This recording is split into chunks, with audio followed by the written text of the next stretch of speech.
Hello Jharkhand board के प्यारे बच्चों, आज हम लेकर आ चुके हैं 5 फरवरी को पूछे जाने वाला वायरल क्वेश्चन पेपर।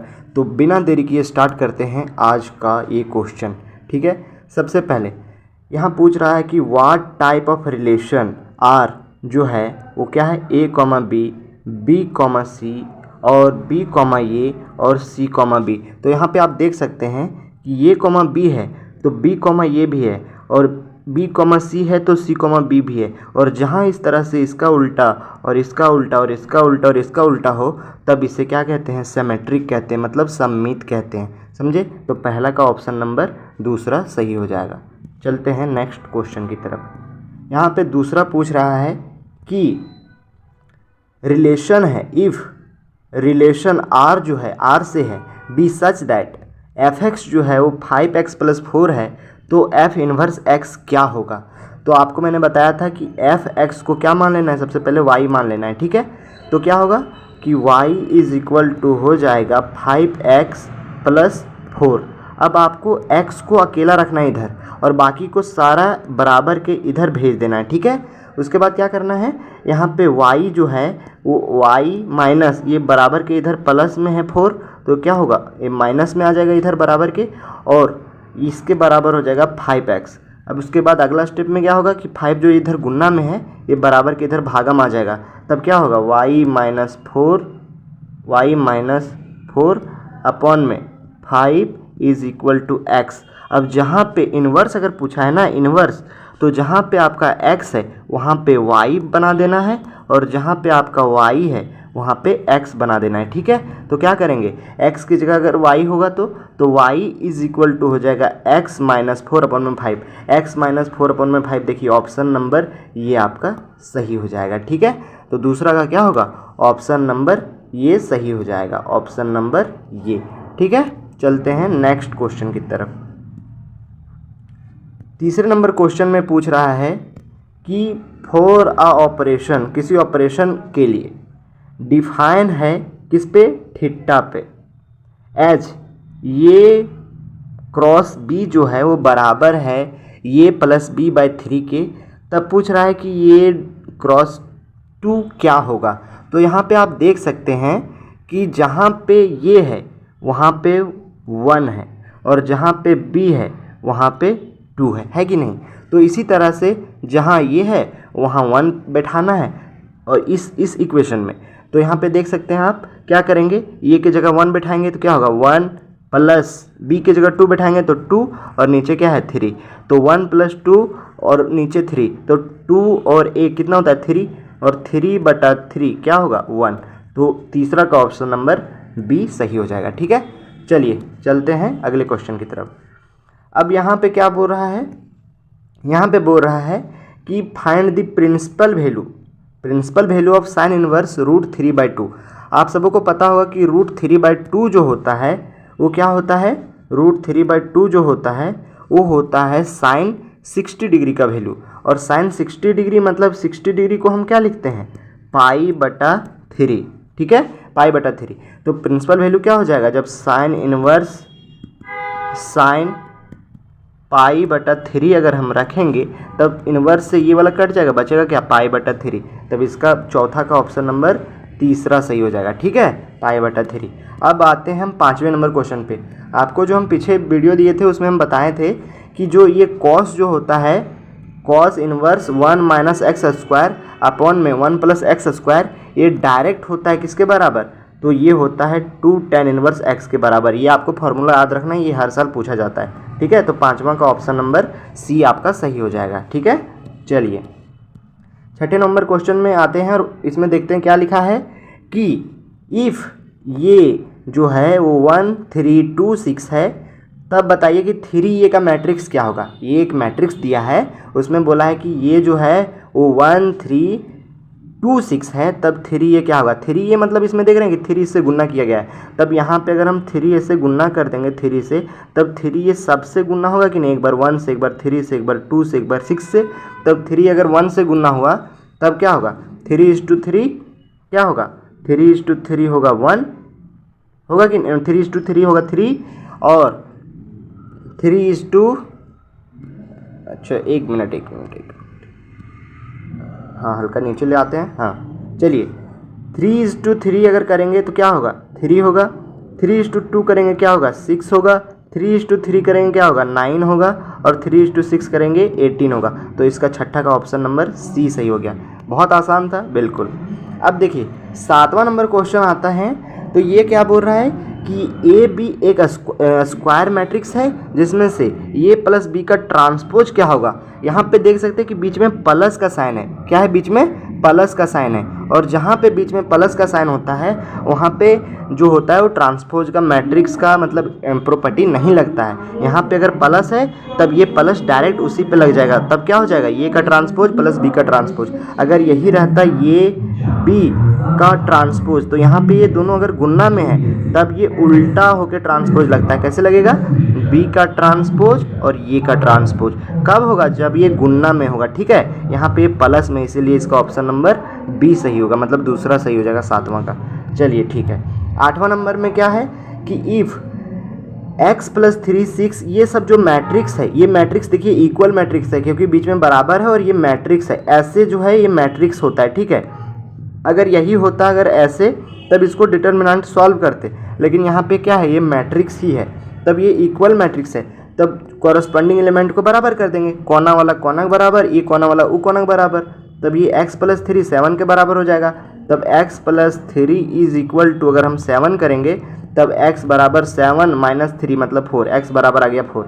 x बराबर 4 कहाँ पे है, एक ही ऑप्शन में है। अब देखते हैं कि अगर y बराबर 3 आ जाएगा तब यही सही हो जाएगा। अब y कहाँ है, y बराबर 3, ये देखिए बराबर तो डायरेक्ट दिया, तो 8वां का ऑप्शन नंबर पहला ही सही हो जाएगा। ठीक है, चलिए 9 नंबर क्वेश्चन में आते हैं हम। यहाँ पे क्या बोल रहा है कि अगर ये जो डिटर्मिनेंट है, डिटर्मिनेंट का साइन ऐसे ऐसे होता है कि नहीं होता है, बिल्कुल।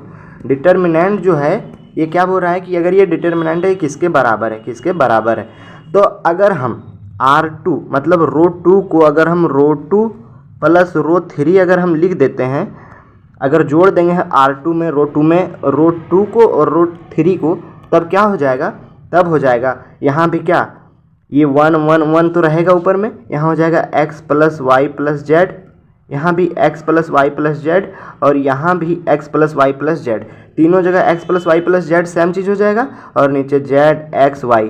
अब क्या करेंगे हम, ये वाला जो x + y + z है इसको कॉमन ले लेंगे, और जब यहाँ पे x + y + z अगर हम कॉमन ले लेंगे तब यहाँ भी 1 1 और 1 बचेगा, बीच में बचेगा कि नहीं, 1 1 और 1, और जहाँ भी 2 रो या 2 कॉलम सेम हो जाता है उसका वैल्यू क्या हो जाता है 0, तब 9 का ऑप्शन नंबर ये सही हो जाएगा। ठीक है, चलिए 10वां नंबर क्वेश्चन कितना आसान है, देख सकते हैं आप। यहाँ पे बोल रहा है कि डिटर्मिनेंट ये किसके बराबर है, तब आप पढ़े होंगे कि ये इसके साथ गुना होगा और ये इसके साथ गुना होगा, लेकिन बीच में माइनस लगेगा, लगेगा कि नहीं, तब क्या होगा ये cos स्क्वायर थीटा माइनस ये क्या होगा minus sine theta into sine theta, मतलब माइनस साइन स्क्वायर थीटा, ये माइनस माइनस क्या हो जाएगा प्लस, तो cos square theta + sine square theta क्या होता है 1 के बराबर। 10वां का ऑप्शन नंबर सी हो जाएगा सही। अब आप देख सकते हैं ये वाला हर साल पूछता है इस तरह। ठीक है, क्या इसको बोलते हैं चेन रूल। चेन रूल मतलब हर किसी को डिफ्रेंशिएशन किया जाता है, मतलब लगातार। ठीक है, इसको बोलते हैं चेन रूल।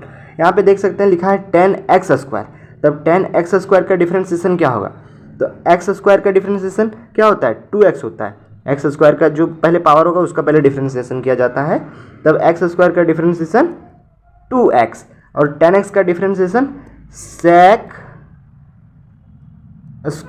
x, x के जगह पे थीटा पे क्या है x², इसीलिए sec² x² हो जाएगा।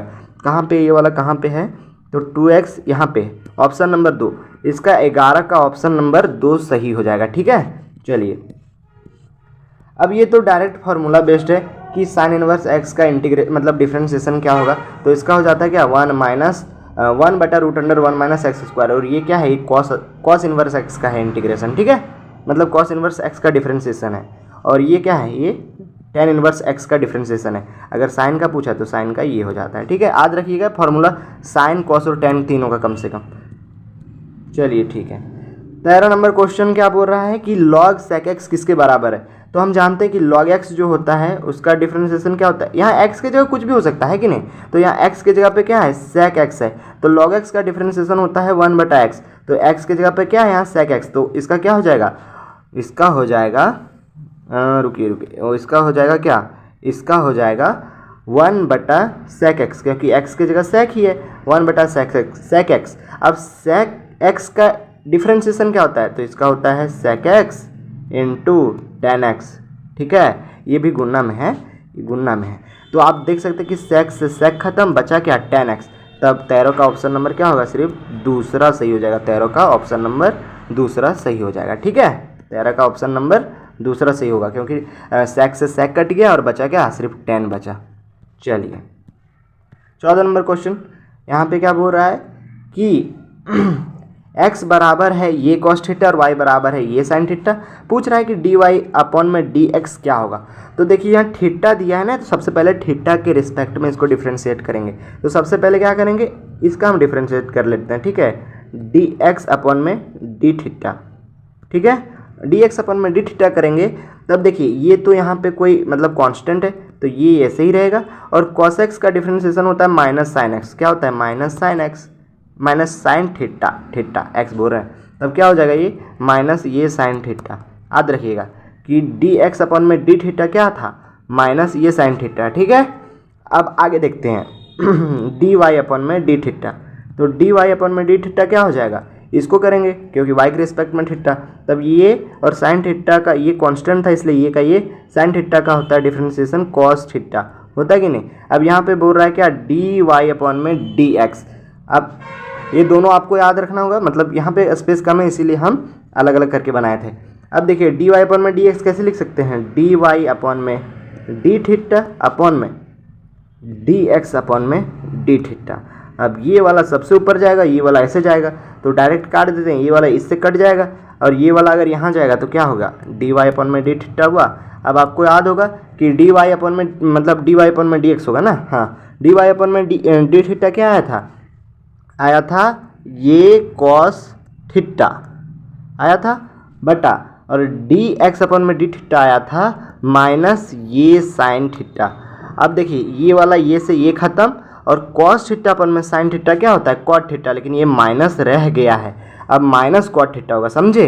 तो माइनस cot थीटा कहाँ पे है, माइनस cot थीटा तो है ही नहीं, ये तो cot थीटा है। तो क्या होगा, ऑप्शन नंबर चौथा इसका सही हो जाएगा, 14 का। ठीक है, चलिए ये वाला देखिए 15 नंबर क्वेश्चन जो है, ये वाला क्या बोलते हैं, रिजल्ट बेस होता है। बहुत सारा मैथ्स में रिजल्ट बेस होता है, जहाँ पे आपको एक्स वाई गुना में इधर दिख जाए और उसका पावर भी ऊपर में रहे, और जहाँ पे एक्स वाई प्लस में दिख जाए और उसका पावर भी प्लस में रहे, तब ये डायरेक्ट वाई बटा एक्स के बराबर हो जाता है। ये वाला याद रखिएगा, गुना के ऊपर में पावर उसी तरह, प्लस के ऊपर में पावर उसी तरह, तब ये वाई बटा एक्स होता है, वाई बटा एक्स। याद रखिएगा, एक्स बटा वाई नहीं, ये वाला नहीं, वाई बटा एक्स। ठीक है, चलिए अब देखिए स्लोप पूछा है 16 नंबर में। कैसे पूछा, देखिए कह रहा है कि the slope of curve y square is equal to x, y square is equal to x. Point किस पे है, इस पे 1,1 1,1 मतलब समझते हैं, x, y ऐसे जानते हैं ना। तो x बराबर भी 1 है और y बराबर भी 1। तो स्लोप कैसे निकालेंगे, स्लोप को ही तो बोलते हैं dy बटा dx, और इसी को बोलते हैं टेंजेंट। याद रखिएगा, टेंजेंट भी इसी को बोलते हैं dy बटा dx।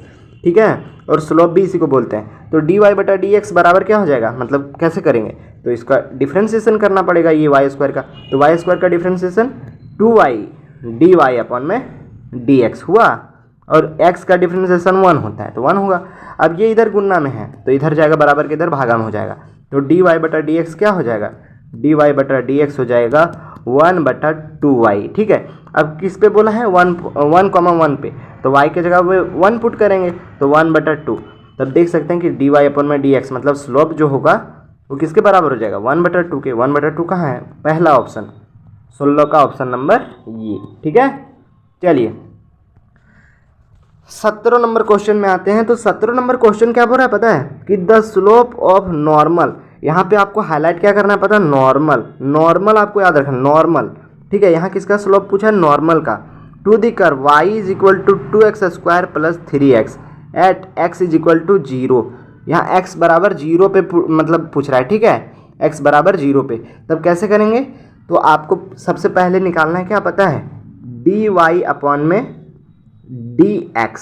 ये आपको देता है क्या, टेंजेंट देता है, इसी को स्लोप बोलते हैं। तब इसको हम डिफ्रेंशिएट करेंगे तब क्या हो जाएगा, तो dy अपॉन में dx बराबर हो जाएगा क्या, ये जो dy अपॉन में dx है, जब इधर लिखते हैं, रुकिए डी वाई अपॉन में डी एक्स जो होगा वो बराबर हो जाएगा, इसका डिफ्रेंशिएशन करेंगे, ये हो जाएगा 4x के बराबर प्लस 3 साइन एक्स का डिफ्रेंशिएशन कॉस एक्स हो जाएगा। ठीक है, चलिए ठीक है। अब यहाँ पे क्या होगा कि ये 4x x is equal to 0 पे, तो 4 इंटू 0 क्या हो जाएगा 0 प्लस 3 कॉस 0 का वैल्यू क्या होता है 1 होता है, तो ये होगा 3 इंटू 1 3, मतलब डी वाई अपॉन में डी एक्स बराबर आ गया 3। ठीक है, अब हम जानते हैं कि ये है जो ये टेंजेंट है, क्या है टेंजेंट, याद रखिएगा इससे हर साल आता ही आता है। ठीक है, ये टेंजेंट है। अब एक चीज़ और आपको याद रखना होगा, यहाँ स्लोप अभी याद रखिएगा कि 3 आया था। ठीक है, डी वाई अपॉन में डी एक्स जो था वो 3 आया था, मतलब ये टेंजेंट 3 के बराबर आया था। अब यहाँ स्लोप ऑफ नॉर्मल पूछा है ना कि टेंजेंट, तो slope of normal into slope of tangent जो होता है वो -1 के बराबर होता है। अब आप देख सकते हैं कि टेंजेंट आया था 3 के बराबर, तो n क्रॉस 3 मतलब गुना 3 बराबर -1। अब ये गुना मत भागा के उधर क्या जाएगा, मतलब बराबर के उधर भागम जाएगा, तो नॉर्मल का जो स्लोप होगा वो -1/3 आएगा। ठीक है, तो -1/3 कहाँ है, ऑप्शन नंबर दूसरा में। ये वाला याद रखिएगा, इसीलिए इसमें हम थोड़ा टाइम लगा के बताएं। ठीक है, 17 का ऑप्शन नंबर दूसरा सही होगा। चलिए ठीक है, ये तो बहुत आसान है, ये तो डायरेक्ट रिजल्ट है, डायरेक्ट जिसको बोलते हैं। क्या पूछ रहा है कि sec square x d x किसके बराबर है, तो sec square x d x किसके बराबर होता है 10x प्लस सी का, तो इसका ऑप्शन नंबर क्या हो जाएगा, ऑप्शन नंबर पहला सही हो जाएगा। ठीक है, चलिए चलते हैं अब 19 नंबर क्वेश्चन पे। 19 नंबर क्वेश्चन बहुत आसान है, बस ये सब हल्का आपको मतलब याद रखना है कि ये सब जो होता है ना स्क्वायर, ये स्क्वायर सब जो होता है ना इसका डायरेक्ट इंटीग्रेशन नहीं होता है, इसीलिए इसको मतलब ज़्यादा चांस कीजिएगा कि साइन और कॉस में बदल के बनाएं। ठीक है, हमेशा एग्जाम में। तब क्या होगा, अगर सेक स्क्वायर एक्स है तो इसको हम लिख सकते हैं सेक स्क्वायर एक्स को इंटीग्रेशन 1 अपॉन में कॉस स्क्वायर एक्स। एक ही बात हुआ ना, सेक जो होता है कॉस का इन्वर्स होता है, और कॉसेक को हम क्या लिख सकते हैं, कॉसेक्स होता है, कॉसेक जो होता है साइन इन्वर्स एक्स का होता है, साइन मतलब साइन का होता है इन्वर्स, तो ये हो जाएगा ऊपर में साइन स्क्वायर एक्स। ठीक है, अब हम जानते हैं कि साइन एक्स बटा कॉस एक्स होता है 10x, तो साइन स्क्वायर एक्स बटा कॉस स्क्वायर एक्स क्या हो जाएगा 10 स्क्वायर एक्स। अब हम ये भी जानते हैं कि जहाँ स्क्वायर होता है उसका इंटीग्रेशन नहीं होता है, तो इसको सबसे पहले हम करेंगे, क्या पता है एक्सेप्शन है कि क्या बोलते हैं सेक एक्स का होता है और कॉसेक स्क्वायर एक्स का होता है। ठीक है, चलिए अब 10x को हम बदलेंगे किस में पता है, सेक स्क्वायर एक्स में, तब सेक स्क्वायर एक्स होगा इसके बराबर सेक स्क्वायर एक्स -1। अब इसका इंटीग्रेशन कर देना है, तो हम जानते हैं कि सेक स्क्वायर एक्स का इंटीग्रेशन क्या होता है 10x, और 1 का इंटीग्रेशन -x प्लस c, तब क्या हो जाएगा 10x माइनस एक्स प्लस सी। एक मिनट रुकिएगा, तो इसका क्या हो जाएगा, इसका ऑप्शन नंबर दूसरा इसका सही हो जाएगा। ठीक है, चलिए 19 का ऑप्शन नंबर दूसरा सही होगा। बताया ना कि सेक को क्या करना है कॉस में बदल देना है और कॉसेक को साइन में बदलना है। अब साइन और कॉस को मतलब किस में बदलेंगे तो आ जाएगा क्या, ये आ जाएगा 10 स्क्वायर एक्स में। अब 10 स्क्वायर एक्स को क्या लिख सकते हैं हम, सेक स्क्वायर एक्स -1, तो सेक स्क्वायर एक्स का इंटीग्रेशन क्या होता है 10x, और 1 का इंटीग्रेशन क्या होगा x प्लस सी, तो 10x माइनस एक्स प्लस सी कहाँ है, दूसरा ऑप्शन, तो 19 का ऑप्शन नंबर दूसरा सही हो जाएगा। ठीक है, चलिए अब 20 नंबर भी पूरा रिजल्ट बेस, मतलब जैक में ज़्यादा से ज़्यादा रिजल्ट बेस आता है, इसलिए आपको बोलेंगे साइन और कॉस और टेन का जो होता है इन्वर्स वाला याद रखिएगा इंटीग्रेशन। ठीक है, अब यहाँ पे देख सकते हैं कि क्या है ये dx अपॉन में 3 को क्या लिख सकते हैं हम, मतलब 9 को 3 का स्क्वायर लिख सकते हैं प्लस एक्स स्क्वायर लिख सकते हैं कि नहीं, बिल्कुल लिख सकते हैं। तब यहाँ पर हम देख सकते हैं कि जो ये इंटीग्रेशन है वो इसका है।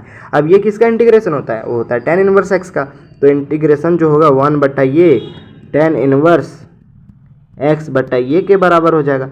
अब ये के जगह पे क्या है 3 है, तो ये हो जाएगा 1/3 tan इनवर्स x बटा 3, ये के जगह पे क्या रखेंगे 3 रखेंगे। ठीक है, तो ये हो जाएगा ऑप्शन नंबर 20 का सही हो जाएगा। ठीक है, 20 का मतलब ऑप्शन नंबर दूसरा सही हो जाएगा। चलिए चलते हैं अब 21 नंबर क्वेश्चन पे। ये भी देखिए, ये भी रिजल्ट बेस है, जहाँ भी आपको ऐसे दिखेगा इसमें पूछ रहा है कि इसका इंटीग्रेशन किसके बराबर है। यहाँ पे हम इसको भी 16 के जगह हम क्या लिख सकते हैं 4 का स्क्वायर माइनस एक्स स्क्वायर, ये हम नीचे वाले लिखे हैं, और dx। चलिए इसका इंटीग्रेशन क्या होगा, तो हम जानते हैं कि इसका इंटीग्रेशन होता है साइन इनवर्स x बटा ये के बराबर। अब x के जगह पे क्या है, x के जगह x है और ये के जगह क्या है 4 है, तो यहाँ x की जगह क्या है 4, ये की जगह बस 4 रखना है। अब साइन इनवर्स x/4 ये होगा इसका इंटीग्रेशन, ठीक है। तो साइन इनवर्स x/4 कहाँ पे है, पहले ऑप्शन में है, तो ये पहला सही हो जाएगा 21 का। अगर यहाँ पे अगर प्लस होता तब क्या होता, प्लस होता तो लॉग के टर्म में जाता, ठीक है, या तो ये होता या तो ये होता, इसीलिए यहाँ माइनस है, याद रखिएगा हल्का हल्का भी, ठीक है। साइन, टेन और कॉस 3 चीज़ कम से कम याद रखिएगा। अब आते हैं हम 22 नंबर क्वेश्चन पे। 22 नंबर क्वेश्चन क्या बोल रहा है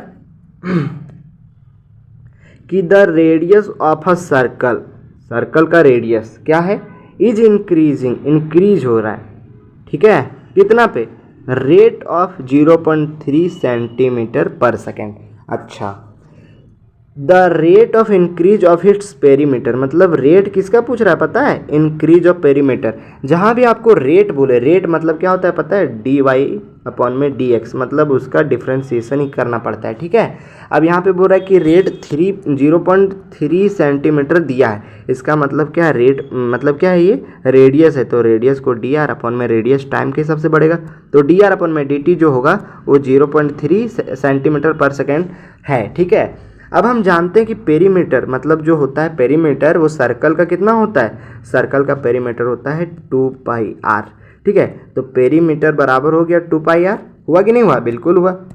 अब पेरीमीटर जो हुआ वो 2πr अगर बराबर है, पेरीमीटर अगर 2πr के बराबर है, तब हम इसको लिख सकते हैं dp/dt, क्योंकि टाइम के रिस्पेक्ट में होगा ना डिफरेंशिएशन, तो dp/dt, यहाँ 2π क्या है, कांस्टेंट है, यहाँ करेंगे 2π और ये हो जाएगा dr/dt।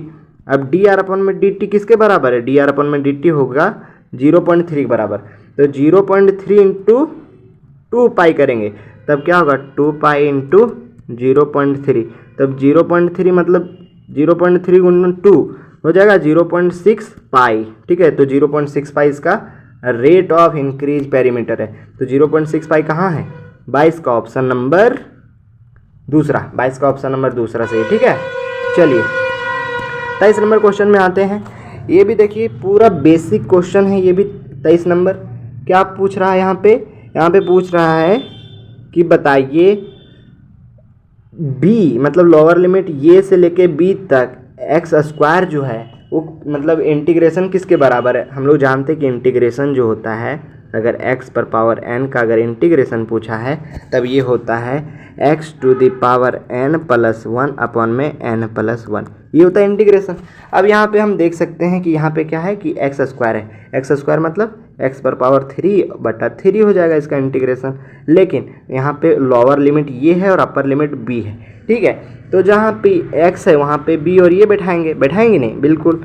तो 1/3 अगर हम बाहर कर दें तब क्या हो जाएगा, x³ होगा कि नहीं, लोअर लिमिट ये से लेके b तक। अब 1/3 कहाँ लिखें, अच्छा दूसरे रंग से लिख देते हैं, ठीक है, ताकि पता चले।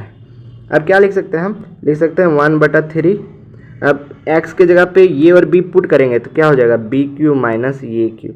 अब bq माइनस ए क्यू क्या है, 1/3 bq माइनस ए क्यू, तो इसको हम ऐसे भी लिख सकते हैं, ये 3 बटा में रहेगा, यहाँ पे नहीं रहेगा, तो ये हो जाएगा bq माइनस ए क्यू और 3।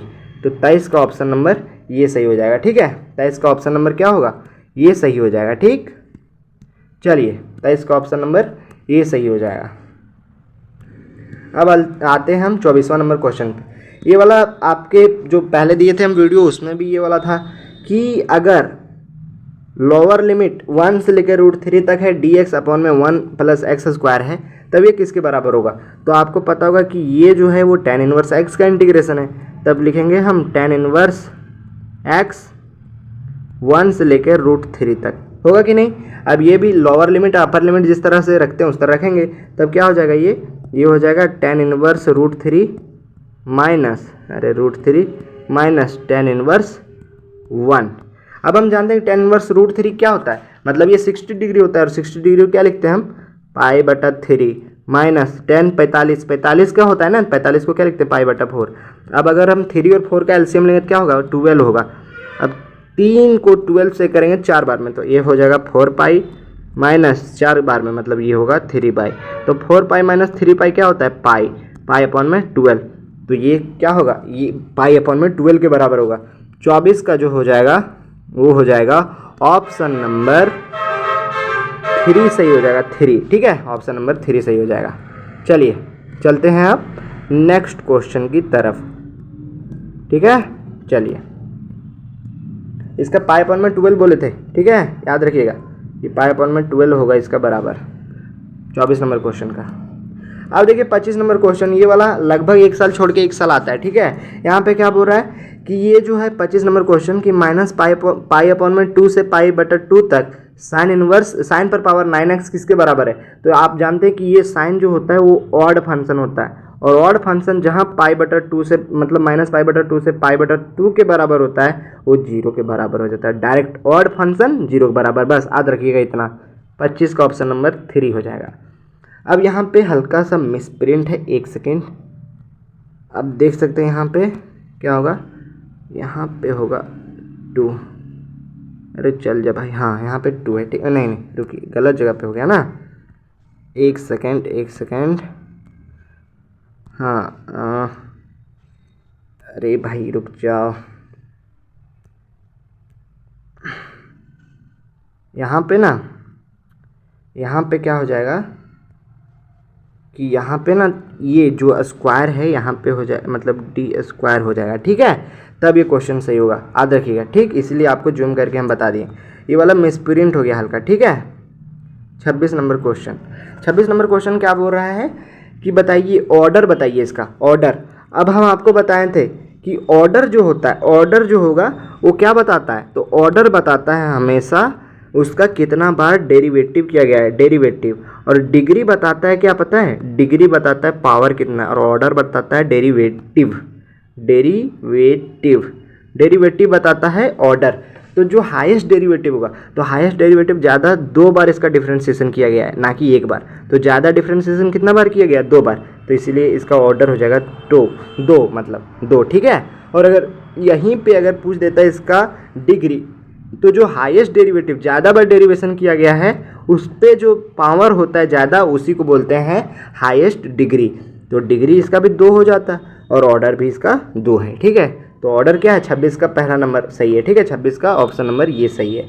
चलिए अब 27 नंबर क्या पूछ रहा है, 27 नंबर पूछ रहा है कि integrating factor of a differential equation d square y d x square plus y sec square x is equal to 10x sec square x. तो यहाँ पे आपको बता दें कि जो इंटीग्रेटिंग फैक्टर होता है ना, इंटीग्रेटिंग फैक्टर ये जो होता है ये कैसे निकलता है पता है, ये निकलता है, और है कोई रंग, और कोई रंग गुलाबी कलर, बहुत बढ़िया है। हाँ, जो इंटीग्रेटिंग फैक्टर जो होता है वो y के बगल वाले के मतलब होता है, ठीक है, इंटीग्रेटिंग फैक्टर। तो हम अगर इसको हम सेक स्क्वायर एक्स को p के बराबर मान लेते हैं, तो इंटीग्रेटिंग फैक्टर जो होता है वो क्या होता है, वो मतलब e to the power integration p dx होता है। और p क्या होता है, y के बगल वाला, इंटीग्रेशन है ये वाला, ठीक है, इंटीग्रेशन p dx। तो p क्या होता है, y के बगल वाला, ठीक है, y के बगल वाला। तो क्या करेंगे, इंटीग्रेटिंग फैक्टर बराबर होगा e पर पावर इंटीग्रेशन y के बगल वाला क्या है, सेक स्क्वायर x dx। अब इसका अगर इंटीग्रेशन करेंगे तो सेक स्क्वायर एक्स का इंटीग्रेशन क्या होता है, 10x होता है। तो e पर पावर हो जाएगा 10x, बस 10x प्लस c भी लिख सकते हैं 10x। तो e पर पावर 10x कहाँ पे है, e पर पावर 10x दूसरा नंबर में है, देख लीजिए 27 का ऑप्शन नंबर 2, 27 का ऑप्शन नंबर 2 e पर पावर 10x इसका इंटीग्रेटिंग फैक्टर है। इंटीग्रेटिंग फैक्टर जब भी पूछे तो y के बगल वाले का e पर करके इंटीग्रेशन निकालना है, ठीक है। चलिए अब ये 28 नंबर क्वेश्चन कितना आसान है आप लोग देख सकते हैं। यहाँ पे पूछ रहा है कि इफ यदि xi cap plus 2j cap is equal to, मतलब बराबर है 3i cap minus yj cap पर, तब x और y का वैल्यू क्या होगा।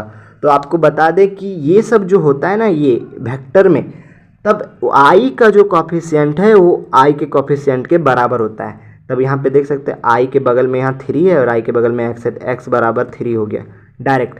तो x बराबर 3 यहाँ नहीं है, यहाँ पे है, ये वाला हो सकता है, ये वाला, ठीक है, पहला ऑप्शन। और y बराबर, y देखिए यहाँ माइनस y है, तो माइनस y बराबर यहाँ पे 2 है, तो y बराबर होगा -2, तो y बराबर -2 पहले क्वेश्चन में। मतलब 28 का ऑप्शन नंबर 1 सही हो जाएगा। ठीक है, 28 का ऑप्शन नंबर 1 होगा। मतलब ये बराबर है तो आई का कोफिशिएंट आई के बराबर होगा और जे का कोफिशिएंट जे के बराबर होगा। ठीक है, चलिए 28 नंबर क्वेश्चन भी क्लियर हो गया। अब पोजीशन वेक्टर पूछ रहा है। पोजीशन वेक्टर जहाँ भी पूछेगा उसमें क्या करना है कि सबके बगल में आई जे के लगा देना है। आई जे के लगाएंगे तो आई लगाएंगे अगर 1 के बगल में तो 1 आई हो जाएगा। ठीक है, प्लस अगर हम 0 के बगल में जे लगाएंगे तो 0 जे हो जाएगा, प्लस 2 के अपॉन में के लगाएंगे तो 2 के हो जाएगा। ठीक है, और जब भी पोजीशन वेक्टर पूछेगा तो प्लस लगा देना है बीच में। चलिए अब 1 इंटू आई क्या होता है आई, और 0 से कुछ भी गुना करें 0 तो 0 क्यों लिखे हम, और ये हो जाएगा 2 के। तो आई प्लस 2 के कहाँ पे है पोजीशन वेक्टर, आई प्लस 2 के, ऑप्शन नंबर 1 सही हो जाएगा। ठीक है, चलिए अब आते हैं 30 नंबर क्वेश्चन पे। अब पूछ रहा है 30 नंबर क्वेश्चन में क्या पूछ रहा है देख सकते हैं यहाँ पे। यहाँ बोल रहा है कि the scaler dot product, scaler dot product of vector, vector क्या है 5i प्लस जे माइनस 3 के and 3i minus 4j plus 7 के, इसका डॉट प्रोडक्ट बताइए। स्केलर प्रोडक्ट डॉट प्रोडक्ट कैसे करते हैं, a1 डॉट a2 ऐसे करते हैं। ठीक है, तो अब i का i के साथ तो 5 तिया 15 15 हो जाएगा। ठीक है, प्लस जे का 1 इंटू -4 -4 हो जाएगा, और -3 इंटू 7 -21 हो जाएगा। अब देख सकते हैं 15 माइनस 21 और 4 25 हो जाएगा -25, तो 15 में 25 जाएगा तो कितना बचेगा -10। इसका -10 कहाँ पे, ऑप्शन नंबर दूसरा इसका सही हो जाएगा। ठीक है, 30 का ऑप्शन नंबर 2 सही हो जाएगा। चलिए 31 नंबर क्वेश्चन, ये वाला याद रखिएगा, इस तरह का भी क्वेश्चन हर साल आता ही है, लगभग आता है। ठीक है, अब एक साइकिल बनाते हैं, जैसे साइकिल आप लोग चलाते हो ना साइकिल उस तरह। ठीक है, ये साइकिल बनाते हैं, क्या लिखते हैं, यहाँ लिखते हैं आई, यहाँ पे क्या लिखते हैं, यहाँ पे लिखते हैं जे, और यहाँ पे क्या लिखते हैं, यहाँ पे लिखते हैं के। साइकिल अगर सीधा चलता है तो आदमी चलते जाता है, जहाँ साइकिल टेढ़ा हुआ आदमी गिर जाता है। ठीक है, तो आई क्रॉस जे जो होगा वो सीधा के बराबर हो जाएगा। किसके बराबर होगा, के बराबर। तो यहाँ पे ऑप्शन नंबर दूसरा सही हो जाएगा। ठीक है, और अगर यही उल्टा पूछता है जे क्रॉस आई तब ये माइनस के बराबर होता है। ठीक है, याद रखिएगा।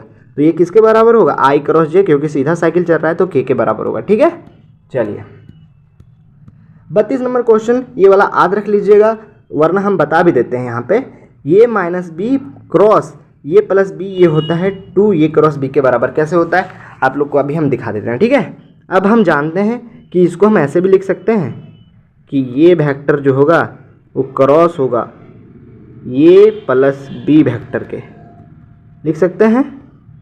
ये वाला ऐसे डिस्ट्रीब्यूट कर रहे हैं, इसको पहले इसके साथ कर रहे हैं माइनस, इसको पहले इसके साथ कर रहे हैं, तो माइनस कर सकते हैं यहाँ पे बी, क्रॉस का क्रॉस ही रहेगा, और ये ए वेक्टर प्लस बी वेक्टर, इसको डिस्ट्रीब्यूट कर दिए, इसको बोलते हैं कि अलग अलग करने की प्रॉपर्टी। अब ये क्रॉस इतना करेंगे तो ये हो जाएगा ये क्रॉस ये, बीच में प्लस है प्लस ये क्रॉस बी माइनस ये होगा बी माइनस ये, मतलब बी क्रॉस ये होगा कि नहीं। अब ये माइनस है और ये माइनस है, minus minus B cross B. अब हम जानते हैं कि ये क्रॉस ये और बी क्रॉस बी 0 होता है, तो इसको हम क्यों लिखें। तब यहाँ पे क्या है ए क्रॉस बी और माइनस बी क्रॉस ये, तब इसको माइनस अगर करेंगे हम वेक्टर फॉर्म में तब इसको भी तो हम लिख सकते हैं ये क्रॉस बी, ये वाला पहला तो हम लिखें ए क्रॉस बी, और इसको माइनस कर देंगे, मतलब ये क्या बोल रहा है कि ऑपोजिट दिशा में है, डायरेक्शन बता रहा है यहाँ माइनस। तब अगर हम इसको कर देंगे प्लस ए क्रॉस बी भी तो लिख सकते हैं, तब ए क्रॉस बी प्लस ए क्रॉस बी क्या हो सकता है 2 ए क्रॉस बी। ठीक है, तो इसलिए 32 का ऑप्शन नंबर पहला सही हो जाएगा।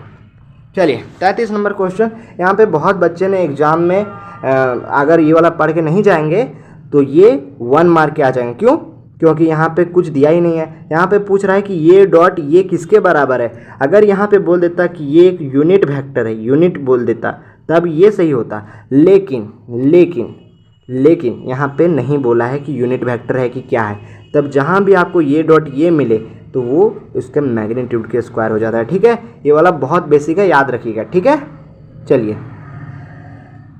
34 नंबर क्वेश्चन क्या बोल रहा है कि the direction cosine of Z axis, Z axis पे डायरेक्शन कोसाइन। चलिए अभी बताते क्या होता है। तो direction cosine of Z axis क्या हो सकता है, मतलब इसको हम बोलते हैं एक्स एक्सिस, इसको वाई एक्सिस, इसको जेड एक्सिस। अब जेड एक्सिस पर डायरेक्शन कोसाइन है, मतलब कोई बंदा यहाँ पे खड़ा है, ठीक है। अब इस बंदा के लिए ये वाला वाई एक्सिस 90 डिग्री पे है, ये वाला जेड एक्सिस 90 डिग्री पे है, मतलब एक्स एक्सिस और वाई एक्सिस क्या बना रहा है, 90 डिग्री बना रहा है। और कॉस 90 क्या होता है, जीरो होता है, तो ये भी जीरो, एक्स भी जीरो, वाई भी जीरो, मतलब जो होगा जेड ही होगा। तो x zero y zero, z होगा कुछ वैल्यू, तो एक्स जीरो वाई जीरो ये हो सकता है। ये वाला काट दे, ये वाला काट दे, दूसरा ऑप्शन, और ये तीसरा ऑप्शन देखिए ये हमेशा 1 होगा। ये वाला समझाने के लिए बताएं, आपको याद रखना है कि जब भी डायरेक्शन कोसाइन पूछे किसी का भी जेड एक्सिस का, तो जेड में कुछ रहेगा और बाकी कुछ नहीं रहेगा। तो जेड में क्या रहेगा, 1 रहेगा, इसलिए चौथा ऑप्शन इसका सही हो जाएगा। अगर एक्स का पूछता तब ये सही हो, मतलब ये वाला सही होता है, एक्स का पूछता तब ये वाला होता, और अगर वाई का पूछता तब ये वाला होता है, ठीक है। याद रखिएगा जेड एक्सिस का डायरेक्शन कोसाइन ये वाला होगा, ठीक है। चलिए 35 नंबर क्वेश्चन पूछ रहा है क्या कि find the equation of line joining. Line joining का इक्वेशन कैसे निकालते हैं, 2 पॉइंट दे दिया है, ये वाला पहला ये वाला है, दूसरा ये वाला पॉइंट है। 2 पॉइंट अगर जहाँ भी रहे और लाइन ज्वाइनिंग पूछे तब क्या होता है पता है, x माइनस x1 अपॉन में x2 माइनस x1, ये फार्मूला होता है, बराबर y माइनस y1 अपॉन में y2 माइनस y1 बराबर z माइनस z1 अपॉन में z2 माइनस z1, ये वाला फार्मूला होता है। अब इसको हम x1 y1 और z1 मानेंगे, इसको x2 y2 और z2 मानेंगे, ठीक है। अब ये वाला अगर हम पुट करेंगे तब क्या होगा, x minus minus minus plus, तो ये हो जाएगा x plus 2 into 7 minus 2, 7 minus minus 2, तो 7 माइनस माइनस 2 क्या हो जाएगा, प्लस 9 बराबर यहाँ पे हो जाएगा y माइनस 4 बटा y2 माइनस y1, माइनस 2 और माइनस 4 क्या होगा, माइनस 6 बराबर Z2 मतलब Z माइनस Z1, Z1 की जगह पे क्या है 2 है कि ना, Z1 की जगह पे 2 अपॉन में Z2 माइनस Z1 मतलब 5 माइनस 2, 5 माइनस 2 क्या होगा, 3 होगा, ठीक है। अब देखिए यहाँ पे ना कहीं भी क्वेश्चन में 9 माइनस 6 और 3 नहीं है, ठीक है, माइनस 6 और 3 कहीं नहीं है, तो क्या करेंगे कि यहाँ पे हम तीनों जगह पे 3 को कॉमन कर देंगे। तीनों जगह पे अगर हम 3 से यहाँ पे गुना कर देंगे, क्योंकि ये सब जो है वो बता रहा है क्या, डायरेक्शन रेशो, तो डायरेक्शन रेशो अलग अलग हो सकता है। तो तीनों जगह अगर हम 3 से अगर क्या बोलते हैं भागा कर देंगे, तो ये 3 से 3 हो जाएगा, कट जाएगा, ये 3 से माइनस 2 कट जाएगा, और ये 3 से कट जाएगा, तो ये 1 हो जाएगा, ठीक है। तब इसका ऑप्शन नंबर क्या होगा, इसका ऑप्शन नंबर होगा वो सी सही होगा, ठीक है, मतलब तीसरा सही होगा इसका ऑप्शन नंबर। वो फार्मूला याद रखिएगा कि जहाँ भी लाइन ज्वाइनिंग पूछे वहाँ x माइनस x1 अपॉन में x2 माइनस x1 करना है, ठीक है। 36 नंबर क्वेश्चन में क्या पूछ रहा है, रुकिए 36 नंबर क्वेश्चन हम आते हैं, ठीक है। यहाँ पे क्या बोल रहा है कि लाइन x माइनस 5 अपॉन में 3 बराबर है y प्लस 4 अपॉन में 7 बराबर है z माइनस 6 अपॉन में 2 पासेस थ्रू द पॉइंट, किस पॉइंट से पास कर रहा है। तो यहाँ पे x माइनस जो भी घटा होगा उसी पॉइंट से पास करेगा। तो आप देख सकते हैं यहाँ पे क्या है, यहाँ पे x माइनस 5 है, x माइनस 5 मतलब ये 5 से पास कर रहा है, y प्लस 4 मतलब ये माइनस 4 से पास कर रहा है, और z माइनस 6 मतलब ये 6 से पास कर रहा है। 5 माइनस 4 कॉमा 6, 5 माइनस 4 कॉमा 6 मतलब इससे पास कर रहा है, ठीक है। चलिए 36 का ऑप्शन नंबर पहला सही हो जाएगा। 37 नंबर क्वेश्चन में आते हैं। यहाँ पे कह रहा है कि the direction cosine of the normal to the plane 2x minus 3y minus 6z minus 3 बराबर 0 बराबर मतलब r, इसका डायरेक्शन कोसाइन क्या होगा, इस जो प्लेन है इसका डायरेक्शन कोसाइन क्या होगा। तो आपको बता दें कि जो x y z के बगल में होगा, अगर डायरेक्शन रेशो पूछता तो डायरेक्शन रेशो हो जाता 2 माइनस 3 और माइनस 6, ये डायरेक्शन रेशियो हो गया। लेकिन डायरेक्शन कोसाइन क्या होगा, 2 अपॉन में रूट अंडर इस सब का स्क्वायर, रूट अंडर 2 का स्क्वायर 4 प्लस 3 का स्क्वायर 9 प्लस 6 का स्क्वायर 36, 36 4 40 और 9 क्या होता है 49, तो रूट 49 क्या होगा 2 अपॉन में 7। तो पहला का 2 अपॉन में 7 होगा, तो दूसरा का भी माइनस 3 अपॉन में 7 होगा, और तीसरा का माइनस 6 अपॉन में 7 होगा। कहाँ पे है ये, आपका ऑप्शन नंबर 3 सही होगा। अच्छा 3 ही सही होगा। अब बोलिएगा कि 1 और 3 तो सेम है, 1 और 3 सेम नहीं, यहाँ पे माइनस छूट गया, ठीक है, यहाँ पे माइनस होगा, यहाँ पे तीनों माइनस था। चलिए तो 37 का ऑप्शन नंबर 3 सही होगा, ठीक है। चलिए 38 नंबर क्वेश्चन में आते हैं। 38 नंबर क्वेश्चन क्या बोल रहा है कि find the perpendicular distance of the plane, plane क्या है 2x plus Y minus 2z +1 बराबर 0 फ्रॉम द पॉइंट इतना, पॉइंट क्या है 0, -1 और 3। तो पॉइंट को हम क्या मान सकते हैं कि x1 y1 z1, और ये क्या है 2x + y - 2z + 1 बराबर 0 है। तो जो मतलब परपेंडिकुलर डिस्टेंस होता है वो क्या होता है कि डिस्टेंस बराबर हो जाएगा ये x1 + by1 + cz1 + d upon में √अंडर a² + b² + c²। अब ये बी सी क्या है, तो ये बी सी जो होता है वो ये प्लेन मतलब एक्स वाई जेड के बगल वाला होता है, और ये x1 y1 और z1 जो होता है वो पॉइंट हुआ होता है। अगर हम इसको मतलब अगर यहाँ पे हम पुट करेंगे तब क्या होगा, तब ये होगा डिस्टेंस जो होगा वो बराबर हो जाएगा 2 × 0 मतलब 0, 1 × -1 और -2 × 3 -6 अपॉन में क्या होगा प्लस डी क्या है 1 है, +1 अपॉन में √अंडर इसका स्क्वायर 2 का स्क्वायर 4 + 1 का स्क्वायर 1 + 2 का स्क्वायर 4।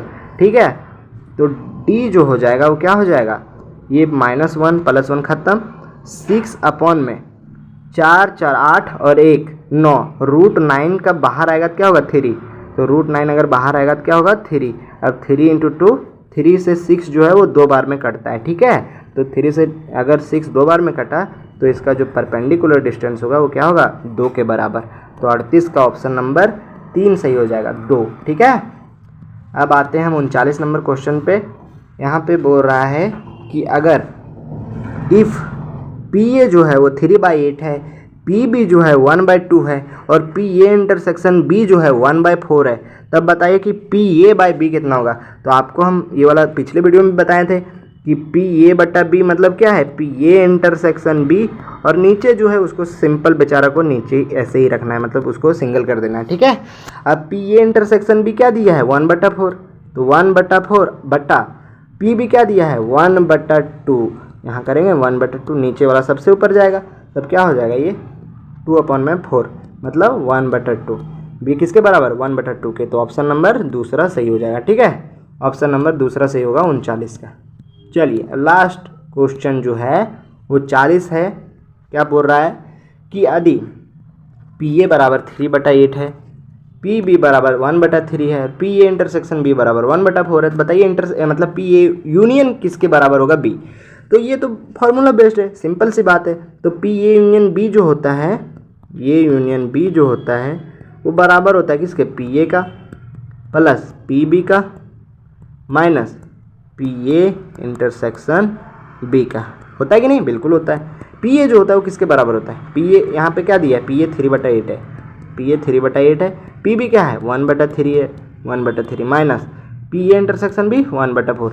इसका जब हम एलसीएम लेंगे तो क्या होगा 24 होगा एलसीएम। ठीक है, चलिए तो क्या करेंगे कि ये जो होगा बटा में 24 हो जाएगा। कैसे कैसे आया था पता नहीं, फिर से बनाते हैं शुरू से। ठीक है, चलिए यहाँ पे हम क्या बोले यहाँ पे कि ये जो है वो फार्मूला बेस्ड है। पी ए यूनियन बी जो होता है P A plus P B minus P intersection B के बराबर होता है। तब पी ए जो होता है वो 3/8 जो यहाँ पे दिया है सो 1/3 माइनस 1/4 के बराबर है। ठीक है, अब देखिए अगर इसका एलसीएम लेंगे तो ये क्या हो जाएगा 24 के बराबर हो जाएगा। 24 के बराबर होगा तो 8 × 24 मतलब 9 प्लस 8 8 × 24 माइनस 6 × 24 9। ठीक है, 9 8 17 माइनस 4 क्या होगा 11/24, 11/24 आएगा इसका answer P A union B का। 11/24 कहीं है नहीं है, देखिए 2/3 कहीं नहीं है, तो option number D none of the, जिसमें से कोई नहीं। 40 का ऑप्शन नंबर डी सही हो जाएगा। ठीक है प्यारे बच्चों, अब हम लोग के सामने आ चुका है वायरल सब्जेक्टिव क्वेश्चन, जो सबसे पहले 2 नंबर का, फिर 3 नंबर का और 5 नंबर का होने वाला है। ठीक है, चलिए बिना देरी किए स्टार्ट करते हैं ये पहला क्वेश्चन। ठीक है, चलिए यहाँ पे क्या पूछ रहा है कि इफ़ एफ जो है एक रिलेशन है जो आर से आर रियल नंबर से रियल नंबर है, एंड जी भी एक रिलेशन है जो क्या है आर रियल नंबर से रियल नंबर है, R defined by f x जो है वो दिया है √x, एंड जी एक्स जो क्या है x² है। तब पूछ रहा है कि देन फाइंड एफ वो जी एक्स क्या होगा, मतलब कि एफ के अंदर जी एक्स रखना है। ठीक है, इसका वैल्यू क्या होगा, चलिए देखते हैं आगे। यहाँ पे क्या बोल रहा है कि सबसे पहले क्या लिखेंगे, सबसे पहले लिखेंगे कि क्या दिया है। तो सबसे पहले क्या दिया है, सबसे पहले दिया है कि f(x) बराबर है √x और gx बराबर है x², ठीक है। देन f वो g मतलब क्या होता है कि f के अंदर gx, तो f के अंदर सबसे पहले f रखेंगे ऐसे ही, और g के अंदर क्या है x², तो x² यहाँ पुट करेंगे। तब हम जानते हैं कि f के अंदर अगर x था तब रूट के अंदर x था। अब यहाँ f के अंदर अगर x² है तब उसके रूट के अंदर भी x² ही होगा। अब रूट के अंदर अगर x² है मतलब ये रूट से स्क्वायर कट जाएगा, फिर क्या आएगा x। रूट x मतलब यही ना होता है कि x की पावर 1/2, ठीक है। चलिए, इसलिए पहला क्वेश्चन हो गया सॉल्व। अब आते हैं दूसरे नंबर क्वेश्चन पे, ठीक है। ये वाला दूसरा नंबर क्वेश्चन क्या कह रहा है, ये कह रहा है कि prove that tan inverse 2/11 plus tan inverse 7/24 is equal to tan inverse 1/2। इसमें बोल रहा है कि प्रूव कीजिए कि LHS जो है वो RHS के बराबर है, ठीक है। तो सबसे पहले क्या करेंगे, इसका एक फार्मूला होता है कि tan inverse x plus tan inverse y जो होता है वो बराबर होता है tan inverse x plus y upon में 1 - xy। यही फार्मूला पे इसको बस पुट कर देना है, फिर ये इसके बराबर हो जाएगा, ठीक है। तो सबसे पहले क्या करेंगे, सबसे पहले लिखेंगे यहाँ पे सॉल्यूशन में लिखेंगे। उसके बाद लिखेंगे कि tan inverse 2/11 plus tan inverse 7/24 is equal to tan inverse 1/2। अब इसको हम जो अभी फार्मूला बताएं उस पर पुट करेंगे, तब क्या होगा, tan इनवर्स ये x का काम कर रहा है 2/11 और 7/24 y का काम कर रहा है। इसको इसी तरह उस फार्मूला पे पुट करेंगे, तब होगा 2/11 प्लस 7/24 अपॉन में 1 - xy मतलब ये दोनों का गुन्ना, ये दोनों को गुन्ना करेंगे तब 7 दूना 14 और 24 गुने 11 जब करेंगे तो 11 24 आएगा, ठीक है। 11 24 आएगा। उसके बाद क्या करेंगे कि जब इसको पूरा हम सॉल्व करेंगे तब ये tan इनवर्स 48 प्लस 77/26 मतलब 264 आएगा। अब ये दोनों आपस में कट जाएगा, ठीक है, क्योंकि ये दोनों बराबर है। उसके बाद क्या करना है कि उसके बाद ये वाला जो 48 प्लस 77 है इसको जब जोड़ेंगे तब आएगा 125 के बराबर, और जब इसको घटाएंगे तब ये आएगा 250 के बराबर, और 125 को 250 से अगर काटेंगे तो 1/2 ही आएगा। तब क्या बराबर हुआ, LHS बराबर RHS, ठीक है। आपको बस मेन फार्मूला याद रखना, वही मेन था। तो यहाँ पे LHS RHS के बराबर हो गया, यही आपको पूछा था क्वेश्चन में, ठीक है। चलिए तीसरा नंबर क्वेश्चन पे आते हैं। तीसरा नंबर क्वेश्चन क्या बोल रहा है कि इफ़ ये एक मैट्रिक्स है जिसका वैल्यू दे दिया है 2 3 5 4 6 2, और B भी एक मैट्रिक्स है जिसका वैल्यू 2 1 4 7 -4 -3 और 0 दिया है। तब पूछ रहा है कि फाइंड ये भी मैट्रिक्स क्या होगा। ये भी मैट्रिक्स मतलब ये और बी को गुन्ना करना है, ये और बी को गुन्ना करना है, ठीक है। तो सबसे पहले लिखेंगे सॉल्यूशन, ये में दिया है ये वाला ये मैट्रिक्स और बी में दिया है ये वाला मैट्रिक्स, ठीक है। जब हम ये भी मैट्रिक्स पूछेंगे मतलब ये भी मैट्रिक्स निकालना है तब ये दोनों का प्रोडक्ट करेंगे, ये दोनों का प्रोडक्ट, तब ये दोनों का प्रोडक्ट के लिए ये दोनों को ऐसे साथ में लिख देंगे, ठीक है। अब आगे चलते हैं। जब ये दोनों को ऐसे साथ में जब लिखेंगे तब एक चीज़ आपको याद होगा कि ये जो होता है रो, ये कॉलम एक बार ऐसे होगा और एक कॉलम एक बार ऐसे होगा, होगा कि नहीं, बिल्कुल। और इसको लिखेंगे कैसे, इसको लिखेंगे कि जो ऐसे जाएगा उसको यहाँ पे लिखना है पहला पहली, और जो फिर ऐसे जाके इसमें आएगा उसको यहाँ पे लिखना है दूसरा दूसरे, ठीक है। और उसी तरह जब नीचे वाला लिखेंगे तब यहाँ लिखेंगे, क्योंकि नीचे वाला भी इसके साथ जाएगा और फिर नीचे वाला फिर इसी के साथ जाएगा, तब ऐसे लिखेंगे, ठीक है। तो उसी तरह से किए हैं। चलिए यहाँ पे क्या होगा, जब ये 2 3 और 5 इस 2 1 और 4 के साथ गुना होगा तब ये क्या होगा, सबसे पहले ये जो 2 है वो इससे गुना होगा, 2 दूना 4। तो कहाँ पे है लिखा हुआ, देखिए 2 गुना 2 लिखे यहाँ पे, 2 गुना 2। उसी तरह से 3 × 1 क्या होगा, 3 × 1 होगा।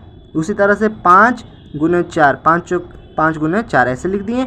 उसके बाद फिर यही 2, फिर ये 4 के साथ 2 × -4, फिर ये 3 इस -3 के साथ 3 × -3, फिर ये 5 इस 0 के साथ। उसी तरह से जब हम इसको भी ये 4 को इस 2 के साथ यहाँ पे लिखें, 4 को 2 के साथ, फिर 6 को फिर 1 के साथ, फिर 6 को 1 के साथ, फिर 2 को 4 के साथ, फिर 2 को 4 के साथ, फिर क्या करेंगे, फिर कॉलम बदलेंगे, ठीक है, फिर कॉलम बदलेंगे।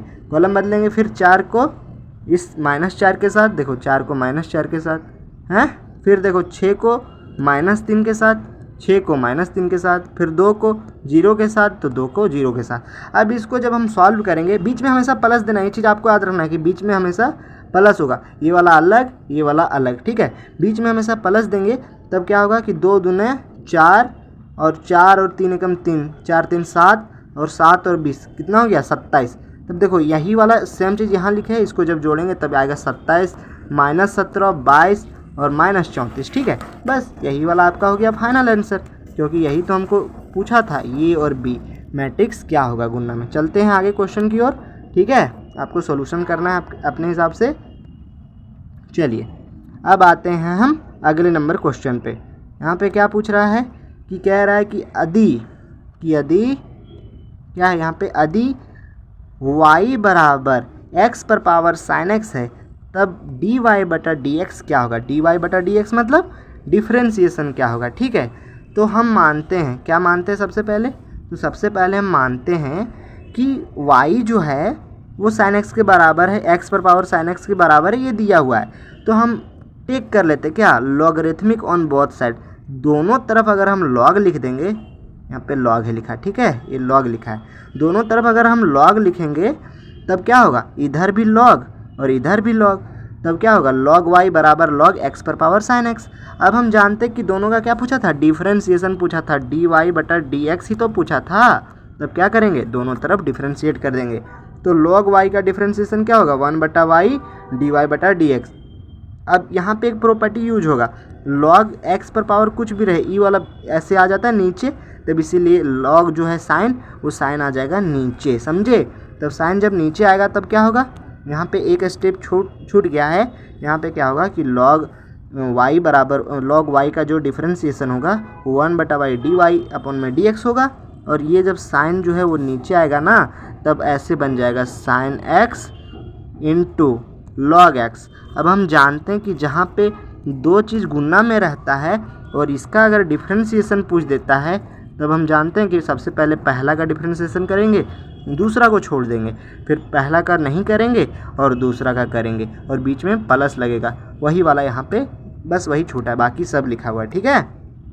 तो क्या करेंगे कि log y का जो हो गया डिफ्रेंशिएशन 1/y dy/dx, और साइन का जब डिफ्रेंशिएशन होगा cos x, और यहाँ पे log x को छोड़ देंगे। उसके बाद क्या करना है, उसके बाद sin x को छोड़ देना है, sin x ऐसे ही रहेगा, और log x का डिफ्रेंशिएशन 1/x को इसीलिए x नीचे लिखा हुआ है, ठीक है। चलिए उसके बाद क्या करना है कि यहाँ पे dy/dx को एक ही इसी तरफ रखना है, और ये y जो है इसको बराबर के उधर ले जाना है, तो यहाँ पे y होगा, ठीक है। और y जो है वो इसके बराबर, फिर ये जो यहाँ लिखा हुआ है उसी को यहाँ पे लिख देंगे। अब हम जानते हैं कि y बराबर क्वेश्चन में दिया था x पर पावर sin x, दिया था कि नहीं, बिल्कुल। तो इसीलिए यहाँ पे y की जगह x पर पावर sin x लिखा था, ठीक है। बाकी सारा चीज़ इसी तरह। अब हम जानते हैं कि cos x log x और sin x log x जो है, इसमें हम क्या करेंगे, x जो नीचे है इसका एलसीएम ले लेंगे, ठीक है।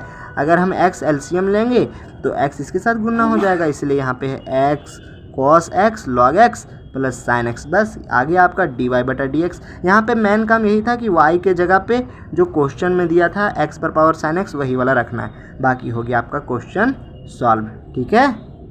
चलिए आते हैं हम 5वें नंबर क्वेश्चन पे, ठीक। यहाँ पे क्या लिखा है, 5वें नंबर क्वेश्चन में लिखा है कि फाइंड इंटीग्रेशन, ये वाला इंटीग्रेशन का साइन है, cos x अपॉन में √1 प्लस sin x। अब हम जानते हैं कि यहाँ पे क्या सबसे पहले लिखना है कि इंटीग्रेशन किसका करना है, सबसे पहले जो दिया है उसी को लिखना है, इसी तरह स्टेप बाय स्टेप, ठीक है। i is equal to integration cos x upon में √1 प्लस sin x। अब हम जानते हैं कि नीचे जो टर्म लिखा होता है ना, उसको हम कोई चीज़ मान लेते हैं, यहाँ z माना है तो z मानते हैं, ठीक है। आप कुछ भी मान सकते हैं, तो इसको अगर हम z मानेंगे, उसके बाद अगर हम डिफ्रेंशिएशन करेंगे दोनों तरफ, तो sin 1 का कांस्टेंट का डिफ्रेंशिएशन 0 होता है, प्लस sin x का डिफ्रेंशिएशन क्या होगा cos x, होगा कि नहीं। और इधर है क्या z का डिफ्रेंशिएशन dz, ठीक है। चलिए अब cos x dx यहाँ भी होगा बराबर dz। अब हम एक और बात भी जानते हैं, क्या जानते हैं, तो यहाँ पे हम जानते हैं कि वही तो आ गया जो नीचे था, मतलब जो ऊपर में था वही चीज़ तो नीचे में आ गया, बस dx लगा हुआ है। तो क्या करना है, तो सबसे पहले क्या लिखेंगे कि नीचे को अगर हम z माने थे तब इसको हम क्या माने थे, z माने थे, तो रूट के अंदर z ही था और ये क्या आ गया, dz आ गया। dz कैसे आया, तो dx जो है वो dz अपॉन में cos आया था कि नहीं, बिल्कुल, इसीलिए dz ही मान लिए। ठीक है, अब हम क्या करेंगे कि रूट के अंदर अगर z नीचे में है रूट, तब रूट को अगर हम ऊपर लेके जाएंगे तो रूट का मतलब वही तो हम बताए थे कि रूट का मतलब होता है z पर पावर 1/2। अब कोई भी चीज़ अगर बराबर के नीचे अगर 1/2 है तब ये अगर ऊपर जाएगा तो z पर पावर -1/2 हो जाएगा। ठीक है, तब इसीलिए ये रूट z अगर नीचे में है तो अगर हम इंटीग्रेशन करेंगे तो रूट z को ऊपर लेके जाएंगे तब ये -1/2 और d2 नहीं है dz है लिखा हुआ। ठीक है, dz है। अब क्या करेंगे, अब हम जानते हैं बेसिक कि अगर किसी पर पावर मतलब x पर पावर n का जो इंटीग्रेशन होता है वो x पर पावर n+1 अपॉन में n+1 होता है, तो वही किया गया है कि z पर पावर n+1 और नीचे n+1। अब हम इसको जब करेंगे तब क्या होगा, इसको जब करेंगे तब आ जाएगा 2z पर पावर 1/2 प्लस c। अब हम जानते हैं कि z क्या माने थे, z माने थे हम 1 + sin x, तो जहाँ z है वहाँ 1 + sin x लगाएंगे और ये 1/2 है, 1/2 मतलब क्या होता है रूट, तब इसीलिए रूट लगा दिए। आगे आपका इंटीग्रेशन का वैल्यू, इंटीग्रेशन का वैल्यू क्या आया, i = 2 √(1 + sin x + c), ये आपका हो गया आंसर। ठीक है, बस आपको बेसिक फार्मूला याद रहे तो सारा क्वेश्चन आराम से बना दीजिएगा। ठीक है, चलिए छठा नंबर क्वेश्चन पे आते हैं। छठा नंबर क्वेश्चन क्या बोल रहा है कि सॉल्व द डिफरेंशियल इक्वेशन। अब एक चीज़ आपको हम बताते हैं कि डिफरेंशियल इक्वेशन जहाँ आपको पूछे ना तब x का जितना भी भाई बहन होगा, मतलब x के सामने कुछ भी लगा हो और y के सामने कुछ भी लगा हो, ये दोनों को हमेशा बराबर के अलग अलग रखिएगा और x वाला x के साथ, y वाला y के साथ। ठीक है, ये बात याद रखिएगा। ठीक, चलिए अब यहाँ पे क्या बोला है कि डिफरेंशियल इक्वेशन किसका निकालना है, इसका dy/dx बराबर 1 + x² बटा 1 + y²। तब वही तो बोले कि y वाला टर्म y के साथ, x वाला टर्म x के साथ। ठीक है, तो वही वाला यहाँ पे सॉल्यूशन में फिर वही वाला क्वेश्चन ही लिख दिया है। उसके बाद क्या करेंगे, dy को ऐसे क्रॉस मल्टीप्लिकेशन करेंगे तो dy 1 + y² और 1 + x² dx हो जाएगा। ठीक है, उसके बाद क्या होगा, तो उसके बाद होगा आपका, देख सकते हैं यहाँ पे कि दोनों तरफ इंटीग्रेशन कर देंगे, जो ऊपर में आया था ना उसके दोनों तरफ इंटीग्रेशन करेंगे। जब dy का इंटीग्रेशन होगा तब क्या होगा, dy का इंटीग्रेशन, एक सेकेंड dy का इंटीग्रेशन होगा y और y² मतलब किसी पर पावर स्क्वायर, तो उसके पावर मतलब कि y पर पावर n+1, तो n+1 करेंगे 2 + 1 3 होगा और नीचे भी 3 आया, जो 3 आया नीचे वो इसी के कारण आया था। ठीक है, चलिए, और इसके बराबर के उधर अगर dx का करेंगे हम तो dx का इंटीग्रेशन x हुआ और क्या बोलते हैं इसको, x² का इंटीग्रेशन x³ अपॉन में 3 हुआ और प्लस c का c हो गया। बस यही आपका हो गया फाइनल डिफरेंशियल इक्वेशन। समझे, क्या हम बोले थे कि सबसे पहले y को y के तरफ रखना है, y को अलग, y अलग रखना है और x अलग रखना है, इसी को बोलते हैं डिफरेंशियल इक्वेशन। बाकी फार्मूला के आगे आगे चलते जाइए, आपका आंसर बन जाएगा। ठीक है, चलिए अब 7वां नंबर क्वेश्चन क्या बोल रहा है, तो 7वां नंबर क्वेश्चन बोल रहा है कि कंप्यूट मतलब होता है निकालना, जिसको हम बोलते हैं इवेलुएट भी बोल सकते हैं, इसको बोलते हैं कंप्यूट p a/b मतलब, अरे कलम तो चलो भाई, p ये इंटरसेक्शन, अरे नहीं चल रहा है कलम, एक सेकेंड p a/b जो है इसका मतलब क्या होता है, अरे चलो कलम यार, हाँ चला, p a/b मतलब होता है, क्या होता है, इसका मतलब होता है कि p ये इंटरसेक्शन b अपॉन में pb, यही होता है। ठीक है, इसी का हमको वैल्यू पूछा है। देखिए हम क्या बोले थे, ऊपर बोले हैं ना कि ये वाला फॉर्मूला इस तरह वाला याद रखिएगा। ठीक है, रखिएगा, तब आपका बनेगा आंसर क्वेश्चन में, मतलब कि फाइनल एग्जाम में क्वेश्चन बनेगा, वरना बहुत दिक्कत हो जाएगा। ठीक है, यहाँ पे क्वेश्चन क्या बोला है कि कंप्यूट p a/b जब pb दिया है 0.5 और P ये इंटरसेक्शन B दिया है 0.32, तब क्या यहाँ गिवन मतलब दिया है P भी बराबर इतना और P इंटरसेक्शन जो यहाँ पे है वही वाला, ठीक है। अब इतना ये जो वैल्यू होता है ये इसके बराबर होता है, वही था हम आपको, अरे यहाँ ये छूट गया ना, ये इंटरसेक्शन B, ये इंटरसेक्शन B, तो ये इंटरसेक्शन भी कितना दिया है 0.32 और P भी दिया है 0.5। अब जब इसको हम सॉल्व करेंगे तब क्या आएगा 32/5, यही आपका हो गया फाइनल आंसर, ठीक है। मतलब जो आप ऑब्जेक्टिव में बनाते थे वही आपको स्टेप बाय स्टेप यहाँ सब्जेक्टिव में बनाना है। अब आते हैं हम सेक्शन बी में जो 3 नंबर का क्वेश्चन है, 3 नंबर का क्वेश्चन, ये वाला क्वेश्चन बहुत लेंदी है, तो आपको पता होगा कि सबसे पहले आपके एग्ज़ाम में जो है वो क्या पूछा जाता है, इस टाइप का आता है। देखिए आंसर एनी 5 क्वेश्चन, मतलब आपको जितना क्वेश्चन हो 7 होगा तो उसमें 5 ही बनाना है। तो आपको जो लगे कि लेंदी है, जो टफ है, वो आप छोड़ दीजिएगा, ठीक है, क्योंकि नंबर सेम मिलेगा।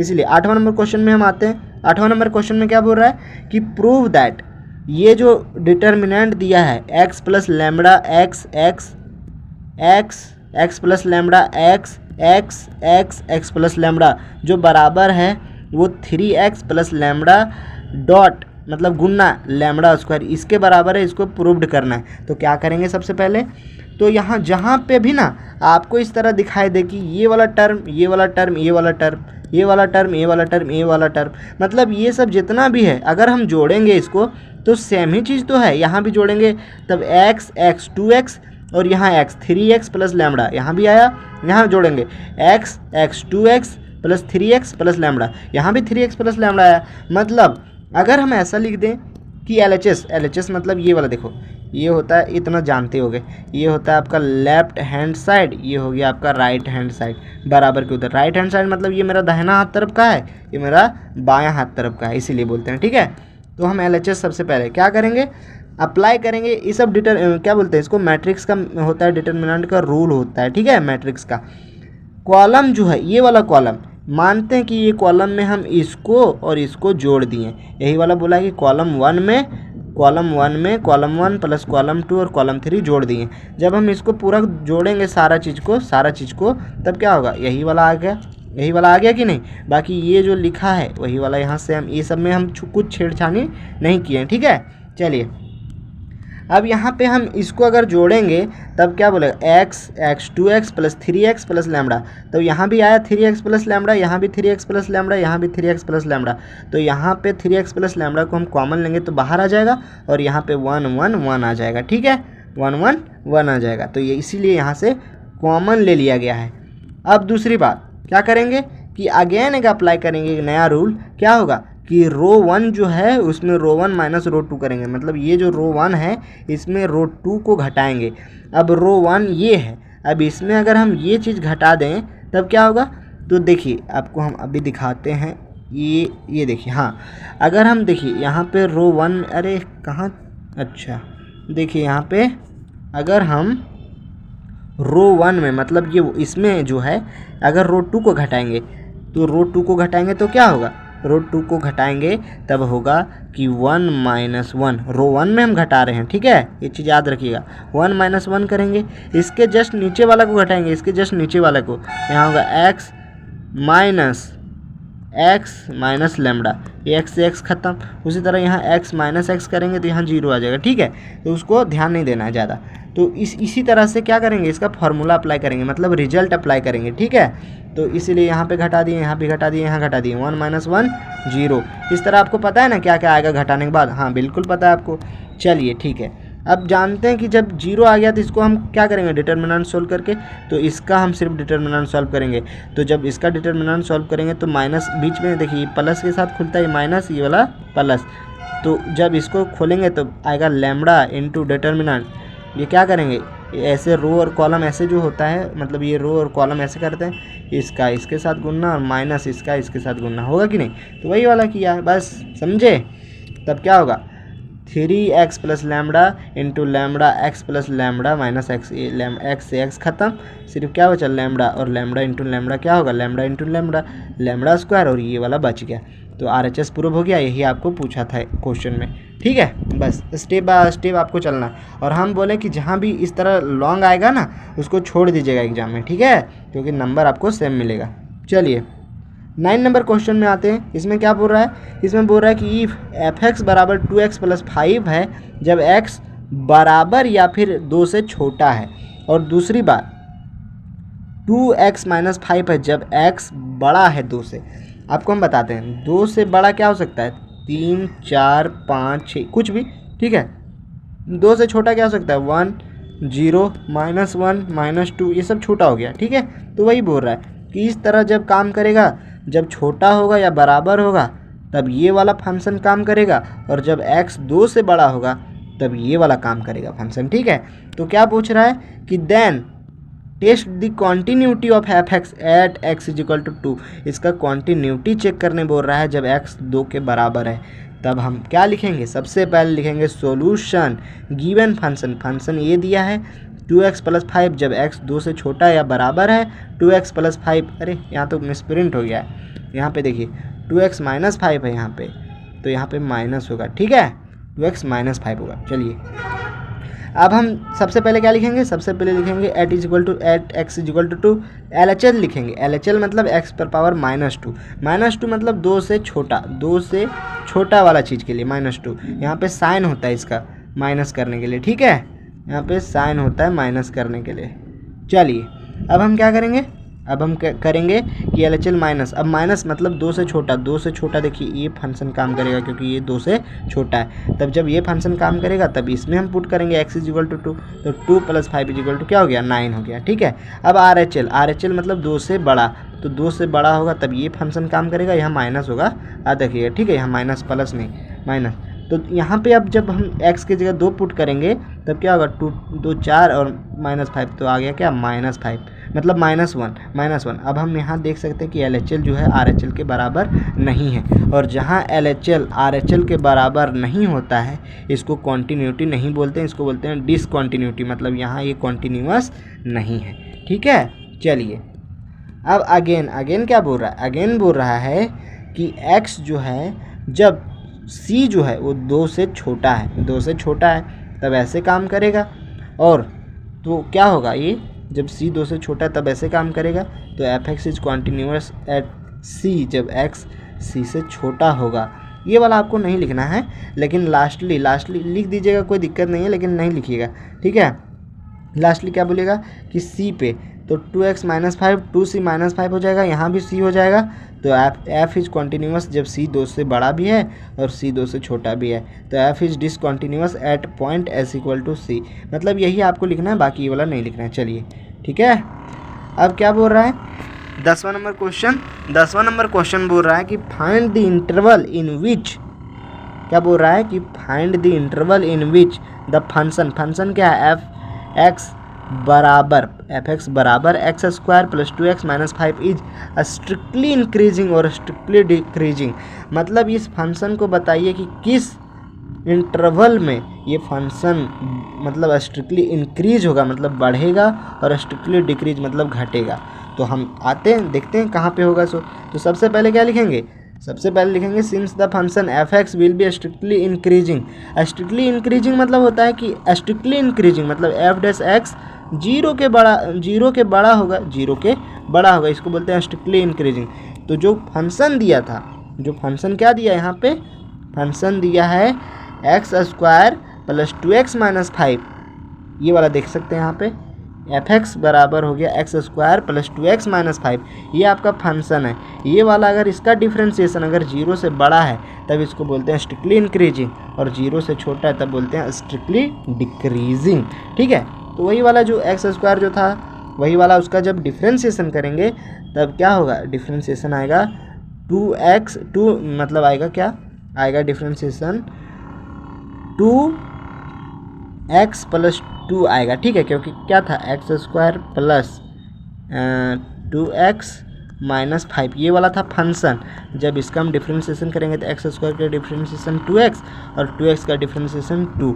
अब इसमें दोनों जगह तो 2 को कॉमन लेंगे तो x + 1 आ जाएगा, ठीक है। अब ये 0 से बड़ा होगा, क्यों, क्योंकि ये स्ट्रिक्टली इंक्रीजिंग पे हम चेक कर रहे थे, तो इसीलिए यहाँ पे लिखे हम कि ये 0 से मतलब बड़ा है।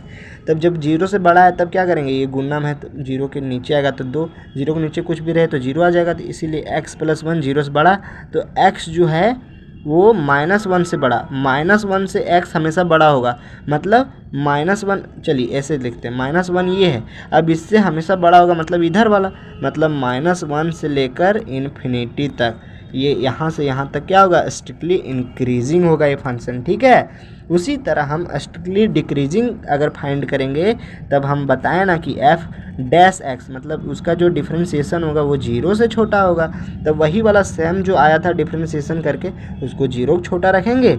अब यहाँ पे x जो है इसको जब ऐसे सॉल्व करेंगे तब x यहाँ -1 से छोटा, तब -1 अगर हम यहाँ माने तो -1 से छोटा इधर आ गया, ये माइनस इन्फिनिटी हो सकता है ना, तो ये -1 से -इन्फिनिटी तक डिक्रीजिंग है स्ट्रिक्टली, ठीक है, यही आपको यहाँ पे लिखा है। सो f(x) is strictly decreasing on -1 से -इन्फिनिटी तक। thus इस प्रकार से f(x) is strictly increasing on -1 से infinity and strictly decreasing on -infinity से -1। समझ में आया आपको? चलिए अब चलते हैं हम 11वें नंबर क्वेश्चन पे। 11वें नंबर क्वेश्चन पे बोल रहा है कि इवेलुएट करना है इंटीग्रेशन 2x + 1 अपॉन में x² + 4x - 3। इसका इंटीग्रेशन को इवेलुएट करना है, मतलब मान निकालना है कि ये इंटीग्रेशन किसके बराबर है। चलिए निकालते हैं। सबसे पहले आपको क्या करना है, सबसे पहले नीचे जो करना है ना, ये सब नीचे को अलग तरह से लिखना है, ठीक है। तो कैसे लिख सकते हैं, तो सबसे पहले हम नीचे को क्या करेंगे, डिफ्रेंशिएट करेंगे। तो यहाँ पे वही लिखा है लेट 2x + 1, मतलब इसको बोल रहे हैं 2x + 1 बराबर, इसको इसके बराबर लिखना है, ठीक है। 2x + 1 बराबर ये लिखना है, प्लस डिफ्रेंशिएशन करना है नीचे वाले को, प्लस यहाँ डिफ्रेंशिएशन लिख देते हैं नीचे वाला, प्लस b लिखना है, ये वाला टर्म लिखना है इसके बराबर करके, ठीक है। वही यहाँ भी लिखा है। चलिए अब हम क्या करेंगे कि 2x + 1 जो है, सो अगर हम नीचे का डिफ्रेंशिएशन करेंगे तो x² का डिफ्रेंशिएशन 2x और 4x का डिफ्रेंशिएशन 4 और 3 तो कांस्टेंट है उसका वैल्यू 0, तब ये इंटू 2x, यहाँ ये था कि नहीं, ये इंटू 2x + 4 + b आ गया किसके बराबर, 2x + 1 के बराबर, ठीक है। अब क्या करेंगे हम, तो सबसे पहले कॉफिशिएंट को इक्वल करेंगे। कॉफिशिएंट को इक्वल मतलब x के बगल वाला x के बगल वाले के बराबर, तो यहाँ पे क्या होगा 2 ये बराबर हो गया 2, मतलब ये बराबर हो गया 1। यहाँ पे देखिए 2 ये बराबर 2, तो ये बराबर हो गया 1। अब जो x नहीं है, किसमें नहीं है, तो इसमें एक्स वाई कुछ नहीं है और यहाँ भी एक्स वाई कुछ नहीं, मतलब 4a + b 1 के बराबर हो गया, ठीक है। यहाँ से भी इसका सॉल्यूशन करेंगे, a का वैल्यू ऊपर क्या आया था 1 आया था, a का वैल्यू यहाँ पुट करेंगे 4 + b = 1, तो b बराबर आ गया क्या -3। अब क्या करेंगे, अब वही वाला हम पुट कर देंगे। कैसे पुट करेंगे, तो उसी तरह से जो आया था, क्या आया था, ये जो नीचे का डिफ्रेंशिएशन ये dx + b, तो b का वैल्यू -3, तो यहाँ -3 रखेंगे और ये का वैल्यू 1 आया था और dx जो यहाँ पे लिखा है वही ला लिख देंगे, समझे। चलिए तो इसको हम क्या लिख सकते हैं कि ये जो मतलब क्वेश्चन दिया था ये बराबर होगा 2x + 4 का और नीचे होगा x² + 4x - 3 और -3x² + 4x - 3 इसके बराबर होगा। अब हम जानते हैं कि i जो है वो i1 - i2, मतलब इंटीग्रेशन पहला माइनस इंटीग्रेशन दूसरा, इसको हम i1 मानते हैं और इसको हम i2 मानते हैं, ठीक है। अब क्या करेंगे, अब i1 को पहले हम सॉल्व करेंगे, सबसे पहले i1 को सॉल्व करेंगे, तब हम जानते हैं कि नीचे का टोटल डिफ्रेंशिएशन ऊपर है और जहाँ भी नीचे का टोटल डिफ्रेंशिएशन ऊपर होता है वहाँ क्या हो जाता है, लॉग नीचे कुछ भी लिखा है, लॉग नीचे जो लिखा होता है, ठीक है। लॉग नीचे, जब नीचे का टोटल डिफ्रेंशिएशन ऊपर होता है तब लॉग नीचे जो लिखा होता है उसको लिखते हैं, ठीक है। चलिए तो इसीलिए सबसे पहले यहाँ पे हम लिख दें लॉग जो नीचे लिखा है, समझे, वही चीज़ लिखा है सारा चीज़, बस आपको समझा दिए। चलिए ठीक, अब आते हैं i2 मतलब जो बगल में नहीं था इक्वेशन उसको। अब वहाँ पे क्या था 3dx जो था इंटू x² + 4x - 3 था। अब हम जानते हैं 3 कांस्टेंट है, तो 3 को हम बाहर भी तो लिख सकते हैं, यहाँ मिटा के, यहाँ पे मिटा के बाहर लिख सकते हैं, बिल्कुल लिख सकते हैं। तब 3 को हम बाहर कर दिए। जब हम 3 को बाहर किए तब यहाँ पे देख सकते हैं कि इसको हम बना सकते हैं, मतलब कि इस तरह से जोड़े घटाएंगे ताकि ये किसी का स्क्वायर टर्म बन सके, समझे। तब हम यहाँ पे +4 जोड़ दिए और -4 से घटा दिए, जब हम +4 और -4 करेंगे तब बात तो सेम ही हुआ, ये कट गया इससे, लेकिन यहाँ पे हम बस अपने मन से जोड़े हैं +4 और -4। तब हम जानते हैं कि ये क्या बन गया, ये बन गया आपका x + 2 का होल स्क्वायर। ये जो कहाँ बचा, ये वाला, ये आपका x + 2 का होल स्क्वायर बन गया, ठीक है। और ये -3 और -4 -7 हो गया, -7। अब -7 को हम √7 का स्क्वायर भी तो लिख सकते हैं, समझे। तो वही वाला यहाँ पे किया गया है। अब देखिए आगे क्या है कि x + 2 जो है उसको t मान लिया गया है, x + 2 को t माना गया है। तो dx बराबर हो गया dt, क्योंकि दोनों तरफ डिफरेंशिएशन करेंगे तो dx बराबर हो गया dt। अब जहाँ dx है वहाँ dt, देखिए यहाँ dx था तो इसके जगह पे यहाँ पे dt रख दिए, और जहाँ पे ये था वहाँ t रख दिए। अब हम जानते हैं कि अगर इस तरह इंटीग्रेशन रहे dt/t² माइनस, मतलब यहाँ ये स्क्वायर कुछ भी रहे, तब ये इंटीग्रेशन बराबर होता है 1/ये मतलब 1 जो भी हो, तो 1/ये 1, 3 × 1 3 हो जाएगा, 1/ये tan इनवर्स x/ये, x की जगह पे क्या है t/ये, ये की जगह √7। तो बस यही वाला फार्मूला पे पुट कर देना है, यहाँ पे हो जाएगा मतलब 3/√7 tan inverse x + 2/√7 plus c2। अब हम जानते हैं कि जो शुरुआत में हम देखे थे कि i बराबर था i1 - i2, तो i1 के जगह पे आया था log x² + 4x - 3, तो वही वाला बस यहाँ पे वैल्यू पुट कर देना है, और i2 के जगह जो अभी आया था उसका वैल्यू पुट करना है। बस आ गया आपका ये वाला वैल्यू। अब हम जानते हैं कि c1 कुछ भी कांस्टेंट जोड़ेंगे अगर दो कांस्टेंट तो वो कांस्टेंट ही आएगा, तो इसीलिए ये आपका हो गया आंसर। समझ में आया। चलिए अब हम आते हैं 12 नंबर क्वेश्चन पे। देखिए इस तरह का जो क्वेश्चन आएगा ना, अगर ऑब्जेक्टिव पूछे तो इसका डायरेक्ट आंसर होता है, वो होता है π/4, ठीक है, याद रखिएगा। चलिए कैसे आएगा, तो आप देखते हैं यहाँ पे 0 से π/2 तक अगर √tan x है और बट्टा में √tan x plus √cot x dx है, तब क्या करेंगे, सबसे पहले करेंगे कि जो लोअर लिमिट है मतलब अपर लिमिट है उसको हम इसी में पुट करेंगे। तो इसको हम क्वेश्चन जो दिया था उसको इक्वेशन 1 मान लेते हैं। अब क्या करेंगे, tan को हम π/2 - x भी लिख सकते हैं, उसी तरह से जहाँ x है वहाँ पे π/2 - x लिखेंगे। अब हम जानते हैं कि tan 90 - थीटा क्या होता है, cot थीटा, और tan 90 - थीटा cot थीटा और cot 90 - थीटा tan थीटा। अब जो आएगा ये वाला इसको मान लेंगे हम इक्वेशन 2, समझे। अब क्या करेंगे, दोनों इक्वेशन को जोड़ देंगे, एडिंग इक्वेशन 1 और 2 वी गेट, हम लोग क्या पाएँ, आई क्या होता है 2i, तो इसीलिए इधर लिखें 2i = वही वाला लोअर लिमिट अपर लिमिट रहेगा 0 से π/2, और यहाँ पे क्या आएगा √tan x plus √cot x, और नीचे भी √tan x plus √cot x। दोनों को काट देंगे तो क्या बचेगा, सिर्फ dx बचेगा कि नहीं, बिल्कुल बचेगा। तो वही यहाँ पे है सिर्फ dx, ठीक है। तो क्या होगा, ये हो गया 2i बराबर हो गया 0 से π/2 dx के बराबर। अब हम जानते हैं dx का इंटीग्रेशन क्या होगा, x होगा, तो x जो है वो 0 से π/2 तक होगा। अब π/2 - 0 करेंगे तो π/2 ही होगा ना। अब ये π/2 आया 2i के बराबर, अब ये जो 2 है वो गुणा में बराबर के इधर आएगा भागा में, तो i बराबर π/4 आ गया। समझ में आया आपको कैसे आया i बराबर π/4, इसको स्टार बना लीजिए, इस तरह क्वेश्चन आता है हर बार, ठीक है। अब हो सकता है कि आ जाए क्या बोलते हैं उसको, उसके पावर 2026 आ जाए, 2025 में आया था 2025, हो सकता है आई के पावर 2026 आ जाए। चलिए ठीक है। अब 13 नंबर क्वेश्चन में क्या पूछ रहा है, 13 नंबर क्वेश्चन में पूछ रहा है कि find the area of a region, किधर चल रहा है भाई, हाँ पूछ रहा है कि find the area of a reason bounded by curve. Curve क्या है, y² = 4x and straight line x बराबर 3।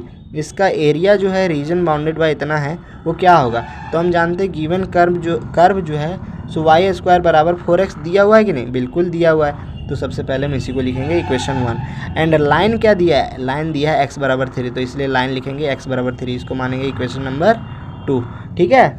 अब हम जानते हैं कि clearly the curve y² = 4x। अब हम जानते हैं कि जो कर्व दिया है अगर y² बराबर 4x, इसका मतलब x अगर इधर है मतलब ये x एक्सिस पर बन रहा है, तो सबसे पहले हम फिगर बनाएंगे, x बराबर पर बन रहा है। अब यहाँ पे दिया x बराबर 3, तो जानते हैं x कुछ दूरी पे यहाँ पे 3 पे होगा, 3 पे, ये 3,0 मतलब y कुछ नहीं, x 3,0 हो गया कि नहीं, बिल्कुल। Which is symmetrical with the x axis and line x बराबर 3 is parallel to y axis. देखिए ये जो है वो y के पैरेलल हो गया, वही बता रहा है, ठीक है। And represented the adjoining figure. So area of bounded curve, area of bounded curve जो होगा वो क्या होगा, तो एरिया ऑफ बाउंडेड कर्व जो होगा y² बराबर 4x और लाइन, इस दोनों के बीच जो एरिया बनेगा, तो देखिए इस दोनों के बीच यही तो एरिया बन रहा है जी, बिल्कुल बन रहा है। अब हम देख सकते हैं कि ये जो है जितना नीचे इतना है ये वाला, उतना ऊपर है, तो हम ये भी तो लिख सकते हैं कि 2 इंटू एरिया ROP।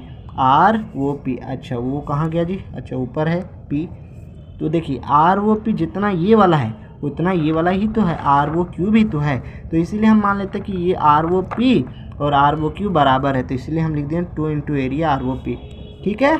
चलिए अब देखिए लोअर लिमिट 0 से लेकर 3 तक x एक्सिस है, तो इसीलिए हम लिखें 0 से लेकर 3 तक y dx, ठीक है। y dx का इंटीग्रेशन करेंगे, तो y के जगह क्या था, y² बराबर था 4x, तो y बराबर आ जाएगा √4x, √4 इंटू एक्स, तो 4 का रूट क्या होगा, बाहर आएगा तो 2 होगा, तो y बराबर आ जाएगा 2√x, ठीक है। तो इसीलिए y बराबर y के जगह पे यहाँ पे लिखा है, देखिए y के जगह पे यहाँ पे लिखा है 2√x, समझे, ऐसे आया। अब ये 2 इंटू 2 करेंगे तब 4 आएगा, और 0 से 3 तक जाएगा, रूट जो होगा तो रूट को हम बोले थे कि x पर पावर 1/2 ही होता है। अब जब हम ये वाला सॉल्व करेंगे इंटीग्रेशन, तो x पर पावर n+1, तो x बराबर 3/2 अपन में 3/2 होगा। अब 3/2 मतलब कि 3/2 मतलब ये 2 सबसे ऊपर चला जाएगा, समझे, तो उस तरह से सॉल्व किया गया है। अब ये 4 दूना 8, नीचे 3 का 3, x पर पावर 3/2, x पर पावर 3/2 है। अब x पर पावर 3/2 ऐसे रहा। अब इस पे अपर लिमिट लोअर लिमिट हम ऐसे पुट करेंगे, बिल्कुल, तो 3 पर पावर जो होगा वो 3/2 लिखेंगे, -0 पर पावर कुछ भी रहे तो 0 ही होता है ना, इसलिए इसको नहीं लिखा गया है, ठीक है। अब ये बराबर एरिया बराबर जो हो गया सो आ गया 8, और 8/3 √27, √27 को क्या लिख सकते हैं, √27 को 3 तिया 9, 9 तिया 27। अब ये अगर बाहर आ जाएगा तो 3√3 होगा, 27 के बराबर, 27 के बराबर होगा कि नहीं, बिल्कुल होगा। तो 27 को हम 3√3 लिखेंगे। अब ये 3 से ये 3 खत्म, तो 8√3 स्क्वायर यूनिट इसका एरिया आ गया। किसके किसके बीच, उस लाइन क्या था, x बराबर 3 और y² बराबर 4x के बीच का जो एरिया था वो आ गया 8√3 के बराबर, ठीक है। चलिए तो area bounded by curve and line is 8√3 square unit, समझ में आया आपको, बस ऐसे बनाना है। अब 14 नंबर क्वेश्चन क्या बोल रहा है कि find the angle between the following pair of lines, मतलब क्या पूछ रहा है, एंगल पूछ रहा है, किसके बीच, पेयर ऑफ लाइन्स के बीच। पहला लाइन ये दिया है और दूसरा लाइन ये दिया है।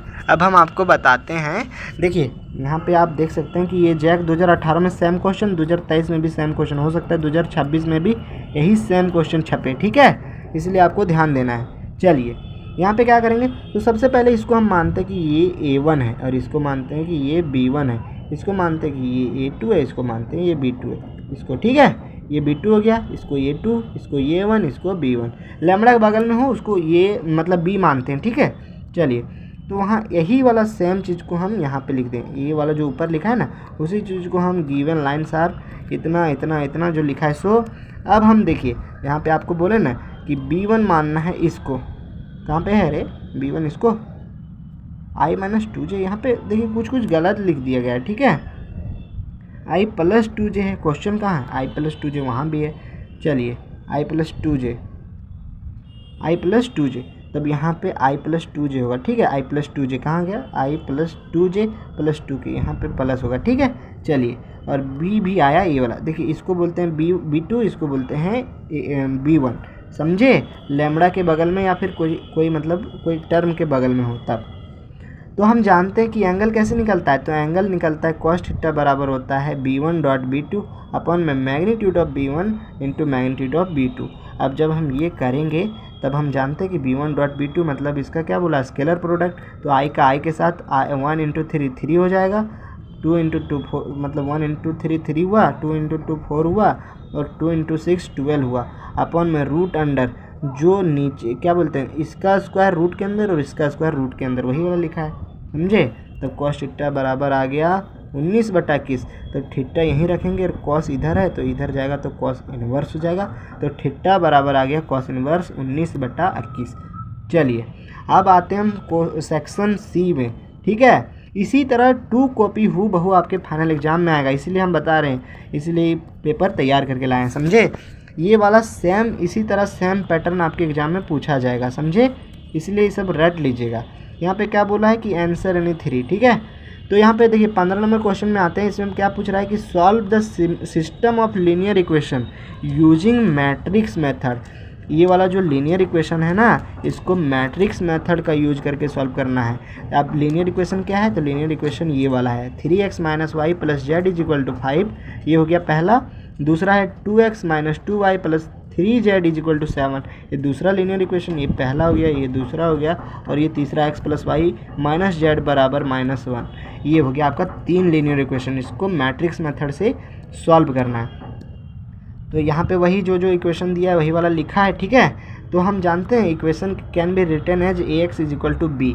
अब ax बराबर b, ये वाला आपको याद ही रखना है कि ax बराबर b, ये वाला आपको याद रखना है। और दूसरी बात क्या लिखना है, सबसे पहले देखिए यहाँ पे अगर हम लिख सकते हैं कि ax अगर b के बराबर है, अब हम x को इधर रखेंगे तब क्या होगा, ये इन्वर्स b हो जाएगा, होगा कि नहीं, बिल्कुल होगा, क्योंकि इधर ये था तो इधर भागा में आएगा, और भागा में आएगा अगर इसके पावर कुछ नहीं तो 1 होगा, और अगर इसको हम ऊपर लेके जाएंगे तो आपको बताए थे कि ऊपर में माइनस हो जाता है पावर, तो ऊपर पावर -1, इसीलिए हम इसका क्या करेंगे, x बराबर ये इन्वर्स b निकालना है। तो ये हो गया आपका मैट्रिक्स मेथड के कारण x का वैल्यू, समझे।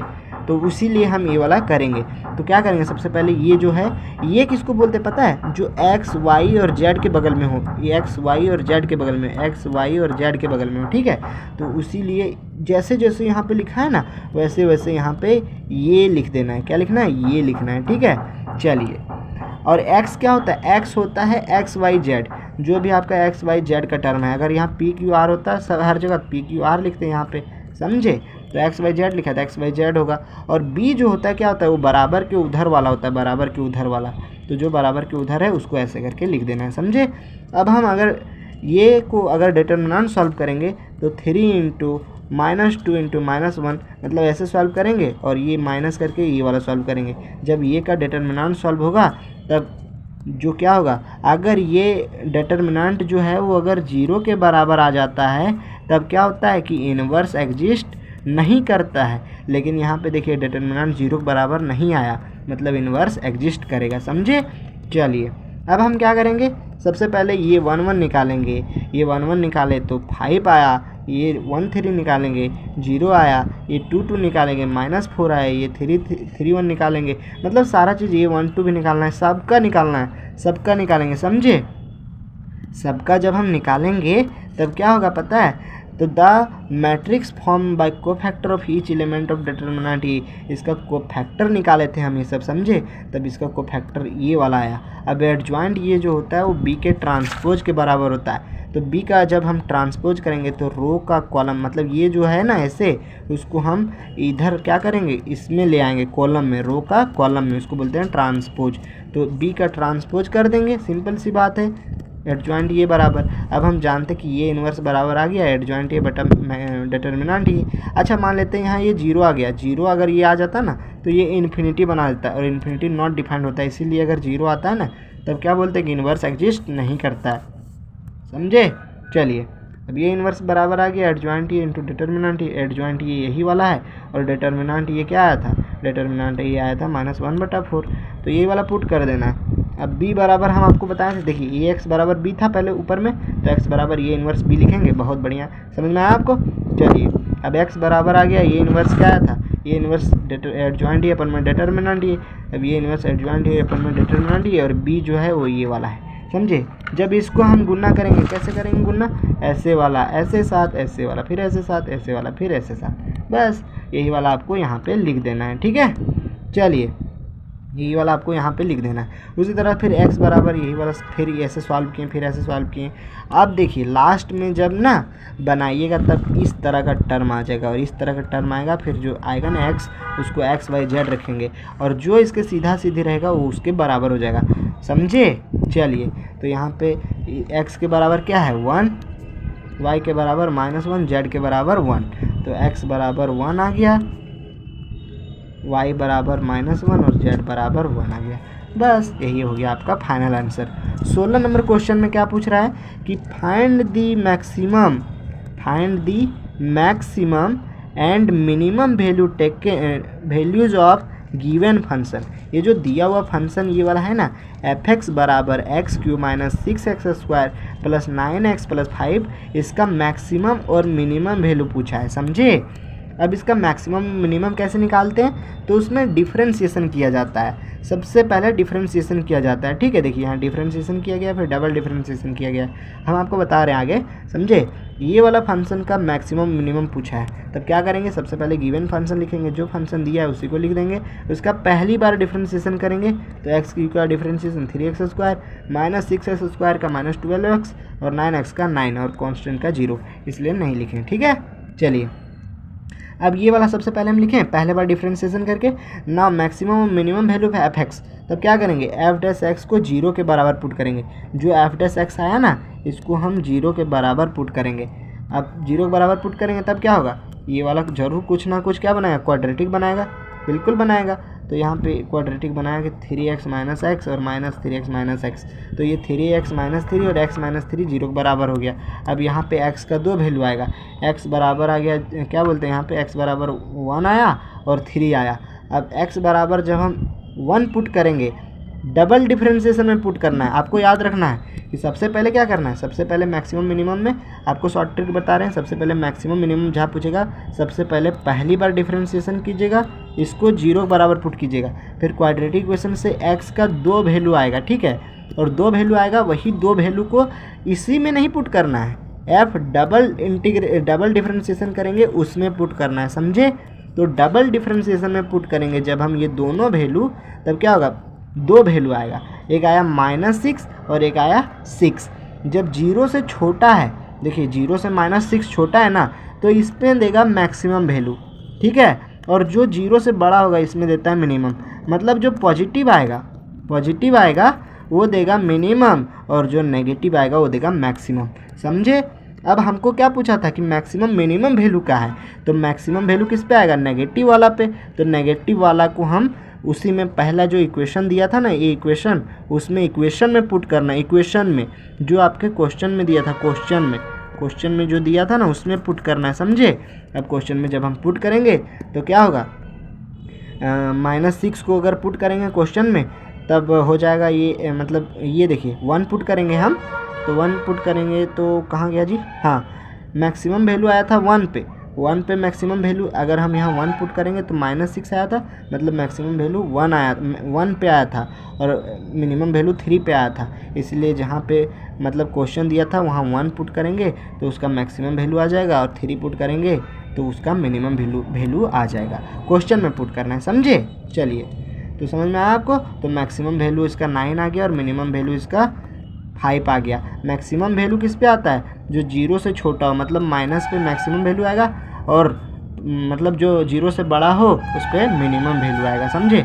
और इसको जो क्वेश्चन दिया होगा उसमें पुट करना है, बस समझ में आया। ये वाला 17 मोस्ट इंपॉर्टेंट, हर साल ये वाला क्वेश्चन आता ही आता है, समझे।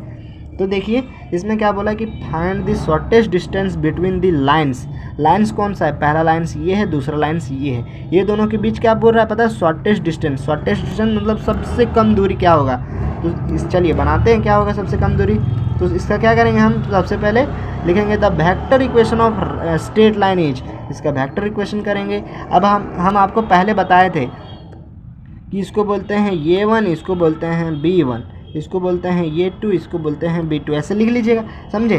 तो वही कंपेयरिंग इक्वेशन 1 और 2, इसीलिए इक्वेशन 1 इसको बोला, इसको इक्वेशन 2, इसको जब कंपेयर करेंगे तो देखिए इसको बोला A2, इसको बोला A1 और B1, इसको A2 और B2, समझे। चलिए अब A1 बराबर जो क्वेश्चन में दिया है मतलब वहाँ से निकाल लीजिएगा, और B1 बराबर ये, C1 बराबर ये, मतलब B1 B2 ये हो गया, ठीक है।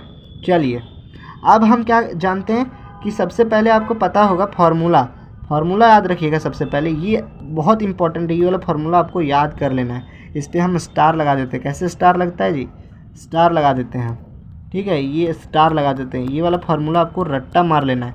क्या मारना है रट्टा, कि जो शॉर्टेस्ट डिस्टेंस होता है वो बराबर होता है B1 cross B2 dot A2 minus A1 magnitude of B1 cross B2। B1 cross B2 जो लैम्बडा या टी इस सब के बगल में होता है उसको बोलते हैं B1 क्रॉस B2। समझ में आया आपको? चलिए ये वाला फार्मूला आपको याद रखना है बिल्कुल। चलिए अब आपको हम यहाँ पे दिखाते हैं। तो सबसे पहले हम वहाँ देखे थे क्वेश्चन में मतलब कि फार्मूला में कि A2 माइनस A1 होता है, तो इसीलिए लिखेंगे A2 माइनस A1। तो I को घटाएंगे जैसे, तब आएगा A2 माइनस A1 ये वैल्यू। और B1 क्रॉस B2 करेंगे तो देखिए B1 क्रॉस B2 कैसे होता है। सबसे पहले ऐसे करेंगे IJK लिखेंगे, और देखिए सबसे पहले क्या है 2 है तो 2 लिखेंगे, 3 है तो 3 लिखेंगे, 4 है तो 4 लिखेंगे, समझे, 3 है तो 3 लिखेंगे, 4 है तो 4 लिखेंगे, 5 है तो 5 लिखेंगे। अब ये होता है B1 क्रॉस B2। अब B1 क्रॉस B2 करेंगे तो I के साथ जब डिटरमिनेंट निकालेंगे 5 × 15 माइनस 16, 15 माइनस 16। J के साथ करेंगे तो बीच में माइनस होता है, ये प्लस के साथ, ये माइनस के साथ, ये प्लस के साथ, तो माइनस J 10, ये हो गया 5 दूना 10 माइनस 12। और K का क्या होगा, प्लस के K 4 दूनी 8 माइनस 9। समझ में आया आपको? अब B1 क्रॉस B2 आ गया कितना, minus I plus 2J minus के। अब B1 क्रॉस B2 का मैग्नीट्यूड करेंगे, मतलब मैग्नीट्यूड मतलब क्या होता है, I के बगल वाले का रूट के अंदर स्क्वायर, तो माइनस मतलब माइनस I के बगल में कुछ नहीं, तो क्या है -1 है, तो -1 का स्क्वायर 1, और I के मतलब J के बगल वाला 2, तो 2 का स्क्वायर 4, और K के बगल वाला वैल्यू 1, तो 1 क्या हो गया, √6 के बराबर आ गया। तो मैग्नीट्यूड √6 के बराबर आ गया, समझे। अब ऊपर में क्या था कि B1 cross B2 dot A2 minus A1 जब करेंगे तब ये वाला वैल्यू आया, और जब हम इसको करेंगे तो ये आएगा मॉड के अंदर -1/√6। अब हम जानते हैं कि डिस्टेंस कभी नेगेटिव नहीं हो सकता, इसलिए इसको हमेशा मॉड में लिखते हैं। तब इसका वैल्यू क्या आ गया, 1/√6। जैसे मान लेते हैं कि यहाँ से हम मान लेते हैं जाएंगे रांची, तो हम ये थोड़ी बोलेंगे कि -50 किलोमीटर गए, हम ये बोलेंगे कि 50 किलोमीटर गए, समझे। इसलिए डिस्टेंस कभी नेगेटिव में नहीं होता है। तो मिनिमम शॉर्टेस्ट डिस्टेंस जो होगा वो 1/√6 के बराबर हो गया, ठीक है। चलिए अब आते हैं हम 18 नंबर क्वेश्चन में। क्या बोल रहा है कि solve the LPP graphically maximise Z बराबर 4x प्लस वाई, Z बराबर 4x प्लस वाई, ये आपको इक्वेशन दिया है, ठीक है। Subject to the constants, constant क्या है, x प्लस वाई 5 से छोटा या बराबर होगा, 3x प्लस वाई 9 से छोटा या बराबर होगा, और x 0 से बड़ा या बराबर होगा, और y भी 0 से बड़ा या बराबर होगा। तो क्या करेंगे, सबसे पहले इसको सॉल्यूशन करेंगे। मैक्सिमाइज ऑब्जेक्टिव फंक्शन Z बराबर 4x plus y under the constant जो ये सब दिया है ना, इसके अंडर में करना है, समझे। चलिए अब कैसे करेंगे, तो सबसे पहले हम ये भी लिख सकते हैं x प्लस वाई अगर 5 से छोटा और बराबर है तो x प्लस वाई 5 के बराबर, इसको मान लेते हैं इक्वेशन नंबर 1। अब ये वाला जो था तो इसको भी हम इसी तरह मानेंगे कि बराबर है, x बराबर भी 0 और y बराबर भी 0। अब देखिए first of all graph of linear 1 2 3 correspond to inequality और inequation which are represented at figure, it is clear graph वो ऐसी। आगे हम आपको दिखाएंगे feasible region which are bounded the coordinate of corner point, feasible region वो 0, ये सब जो आएगा ना आगे कैसे आएगा। तो सबसे पहले हम आपको दिखाते हैं कि ये जो कॉर्नर आएगा 0, 0, 3, 0, 2, 0, इसको इसमें पुट करना है। जो इक्वेशन नहीं दिया था ऊपर में सबसे पहले उसमें पुट करना है। जब इसमें आप पुट कीजिएगा तब आपको क्या करना है पता है, बनाना आपको एक फ्लो चार्ट बनाना है, ठीक है। इसमें क्या करना है, सबसे पहले आपको ऐसे एक लाइन खींचना है, ऐसे x और y, ठीक है। अब जैसे जैसे आपको पूछेगा कि x जो है वो क्या बना रहा है 5,0, तो 5,0 कहाँ बनाएगा, मतलब 5 पे कुछ है तो एक लाइन ऐसे खींच दीजिएगा। उसके बाद जहाँ भी बोलेगा ऐसे जो लाइन कटेगा उस तरह ये वाला सारा लाइन ऐसे काटना है, समझे। और ये 0,9 यहाँ बनेगा, 9 मतलब y पे 9, तो 9 ऐसे मतलब 1 2 नंबरिंग भी कर लीजिएगा, समझे आप। चलिए बहुत बढ़िया, और ये आपका बन गया ग्राफ, और ग्राफ बनाइएगा तो ये आपको मिलता है 5 नंबर, समझे। मतलब मेन क्या था, मेन ये था कि जो आपका कॉर्नर आएगा वही वाला वैल्यू इसमें पुट करना है। ये वाला क्या है वैल्यू का, जो ऊपर क्वेश्चन में दिया था, देखिए ये वाला क्वेश्चन में दिया था कि नहीं, बिल्कुल इसी पे पुट करना है। समझे, समझ में आया आपको? चलिए ठीक है, ये वाला क्वेश्चन आपको क्लियर हो गया। चलिए अब आते हैं हम लास्ट क्वेश्चन 19 नंबर क्वेश्चन पे। 19 नंबर क्वेश्चन में क्या बोल रहा है कि a man is known to speak truth 3 times out of 5 times. मतलब एक आदमी जो है वो 5 बार में 3 बार सच बोलता है, ठीक है। और ही थ्रोज अ डाइस, मतलब एक पासा फेंकता है, डासा मतलब लूडो गोटी नहीं होता है, so and report that is 1, मतलब उसमें एक आया है, सो बोलता है, ठीक है। And find the probability that it is actually 1 on the dice. और क्या प्रोबेबिलिटी कि वो जो आदमी वो सच बोला, और सच कितना बार बोलता है, 5 बार में 3 ही बार सच बोलता है, मतलब 2 बार गलत बोलता है।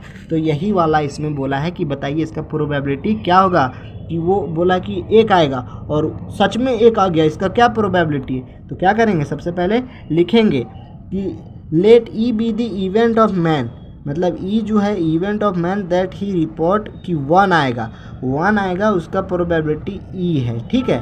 सो बोला कि ई जो है वो 1 आने का प्रोबेबिलिटी है, ठीक है।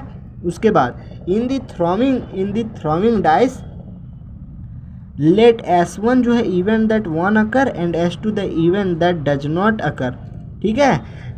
S1 जो है जिसमें बोला है कि 1 आएगा, और S2 है जिसमें 1 नहीं आएगा, बाकी दूसरा कुछ भी आ सकता है, और लेकिन S2 में 1 नहीं आएगा, समझे, वही प्रोबेबिलिटी है। तो देखिए S1 आने का प्रोबेबिलिटी या तो 1 आएगा, तो 1 आने का प्रोबेबिलिटी 1/6, एक ही बार नहीं आएगा, इसलिए इसका प्रोबेबिलिटी 1/6, इसलिए यहाँ पे क्या लिखें 1/6। और 1 ना आने छोड़ के दूसरा बाकी आ सकता है, तो दूसरा क्या हो सकता है, 2 आ सकता है, 3 आ सकता है, 4 आ सकता है, 5 आ सकता है, 6 आ सकता है। तो ये सब आने की प्रोबेबिलिटी 1 2 3 4 5, तो इसका प्रोबेबिलिटी 5/6। 1 ना आने का प्रोबेबिलिटी 5/6 और 1 आने की प्रोबेबिलिटी 1/6, तो वही यहाँ लिखे थे, समझे। अब देखिए यहाँ पे क्या बोला है कि 1 आने की एक आया भी और उसका प्रोबेबिलिटी भी क्या होगा, probability that man reports that 1 occur when man actually occurred on that, ठीक है। मतलब 1 आ गया है, उसका क्या प्रोबेबिलिटी है, तो 1 आ गया और वो ट्रूथ भी बोलता है। तो वो हम क्या देखे थे कि 3 टाइम बोलता है जब वो आदमी 5 बार में, तब 3 ही टाइम सच बोलता है। तो सच बोलने का प्रोबेबिलिटी क्या है उसका 3/5। तो झूठ बोलने का क्या होगा 2/5। इसको ऐसे लिखना भी है, समझे। Probability that man reports that 1 occur when 1 has not actually occurred on the dice, मतलब 1 नहीं आया है, तब उसके बाद तो झूठ हो गया, तो झूठ होने का प्रोबेबिलिटी 2/5, समझे। अब क्या लगाएंगे, बेस थ्योरम लगाएंगे। बेस थ्योरम यही ना बोलता है कि जब 1 आएगा भी और वो आदमी सच भी हो जाएगा, तो 1 आने की प्रोबेबिलिटी क्या हो सकता है, 1 आने की प्रोबेबिलिटी 1/6, और वो आदमी सच बोलता है 3/5, मतलब 5 बार में 3 बार ही सच बोलता है। और नीचे जब वो मतलब टोटल लिखना है क्या, कि वो आदमी सच बोलता है और एक भी आता है, प्लस वो आदमी झूठ बोलता है और 1 नहीं आता है। जब इसको सॉल्व करेंगे तो 3/3 + 10 होगा, और ये 3/13 होगा। मतलब ये प्रोबेबिलिटी जो है वो 3/13 है कि वो आदमी सच बोलता है कि उस लूडो पे 1 ही आया और सच में वो 1 ही आया, तो उसका प्रोबेबिलिटी क्या है 3/13। चलिए ठीक है प्यारे बच्चों, जितना भी क्वेश्चन हम अभी तक बताए हैं ये सारे क्वेश्चन को एकदम रट के जाना है। यही सब क्वेश्चन में से आपके एग्जाम में क्वेश्चन फंसने वाला है, समझे। चलिए मिलते हैं आपसे नेक्स्ट वीडियो में। जय हिंद, जय भारत।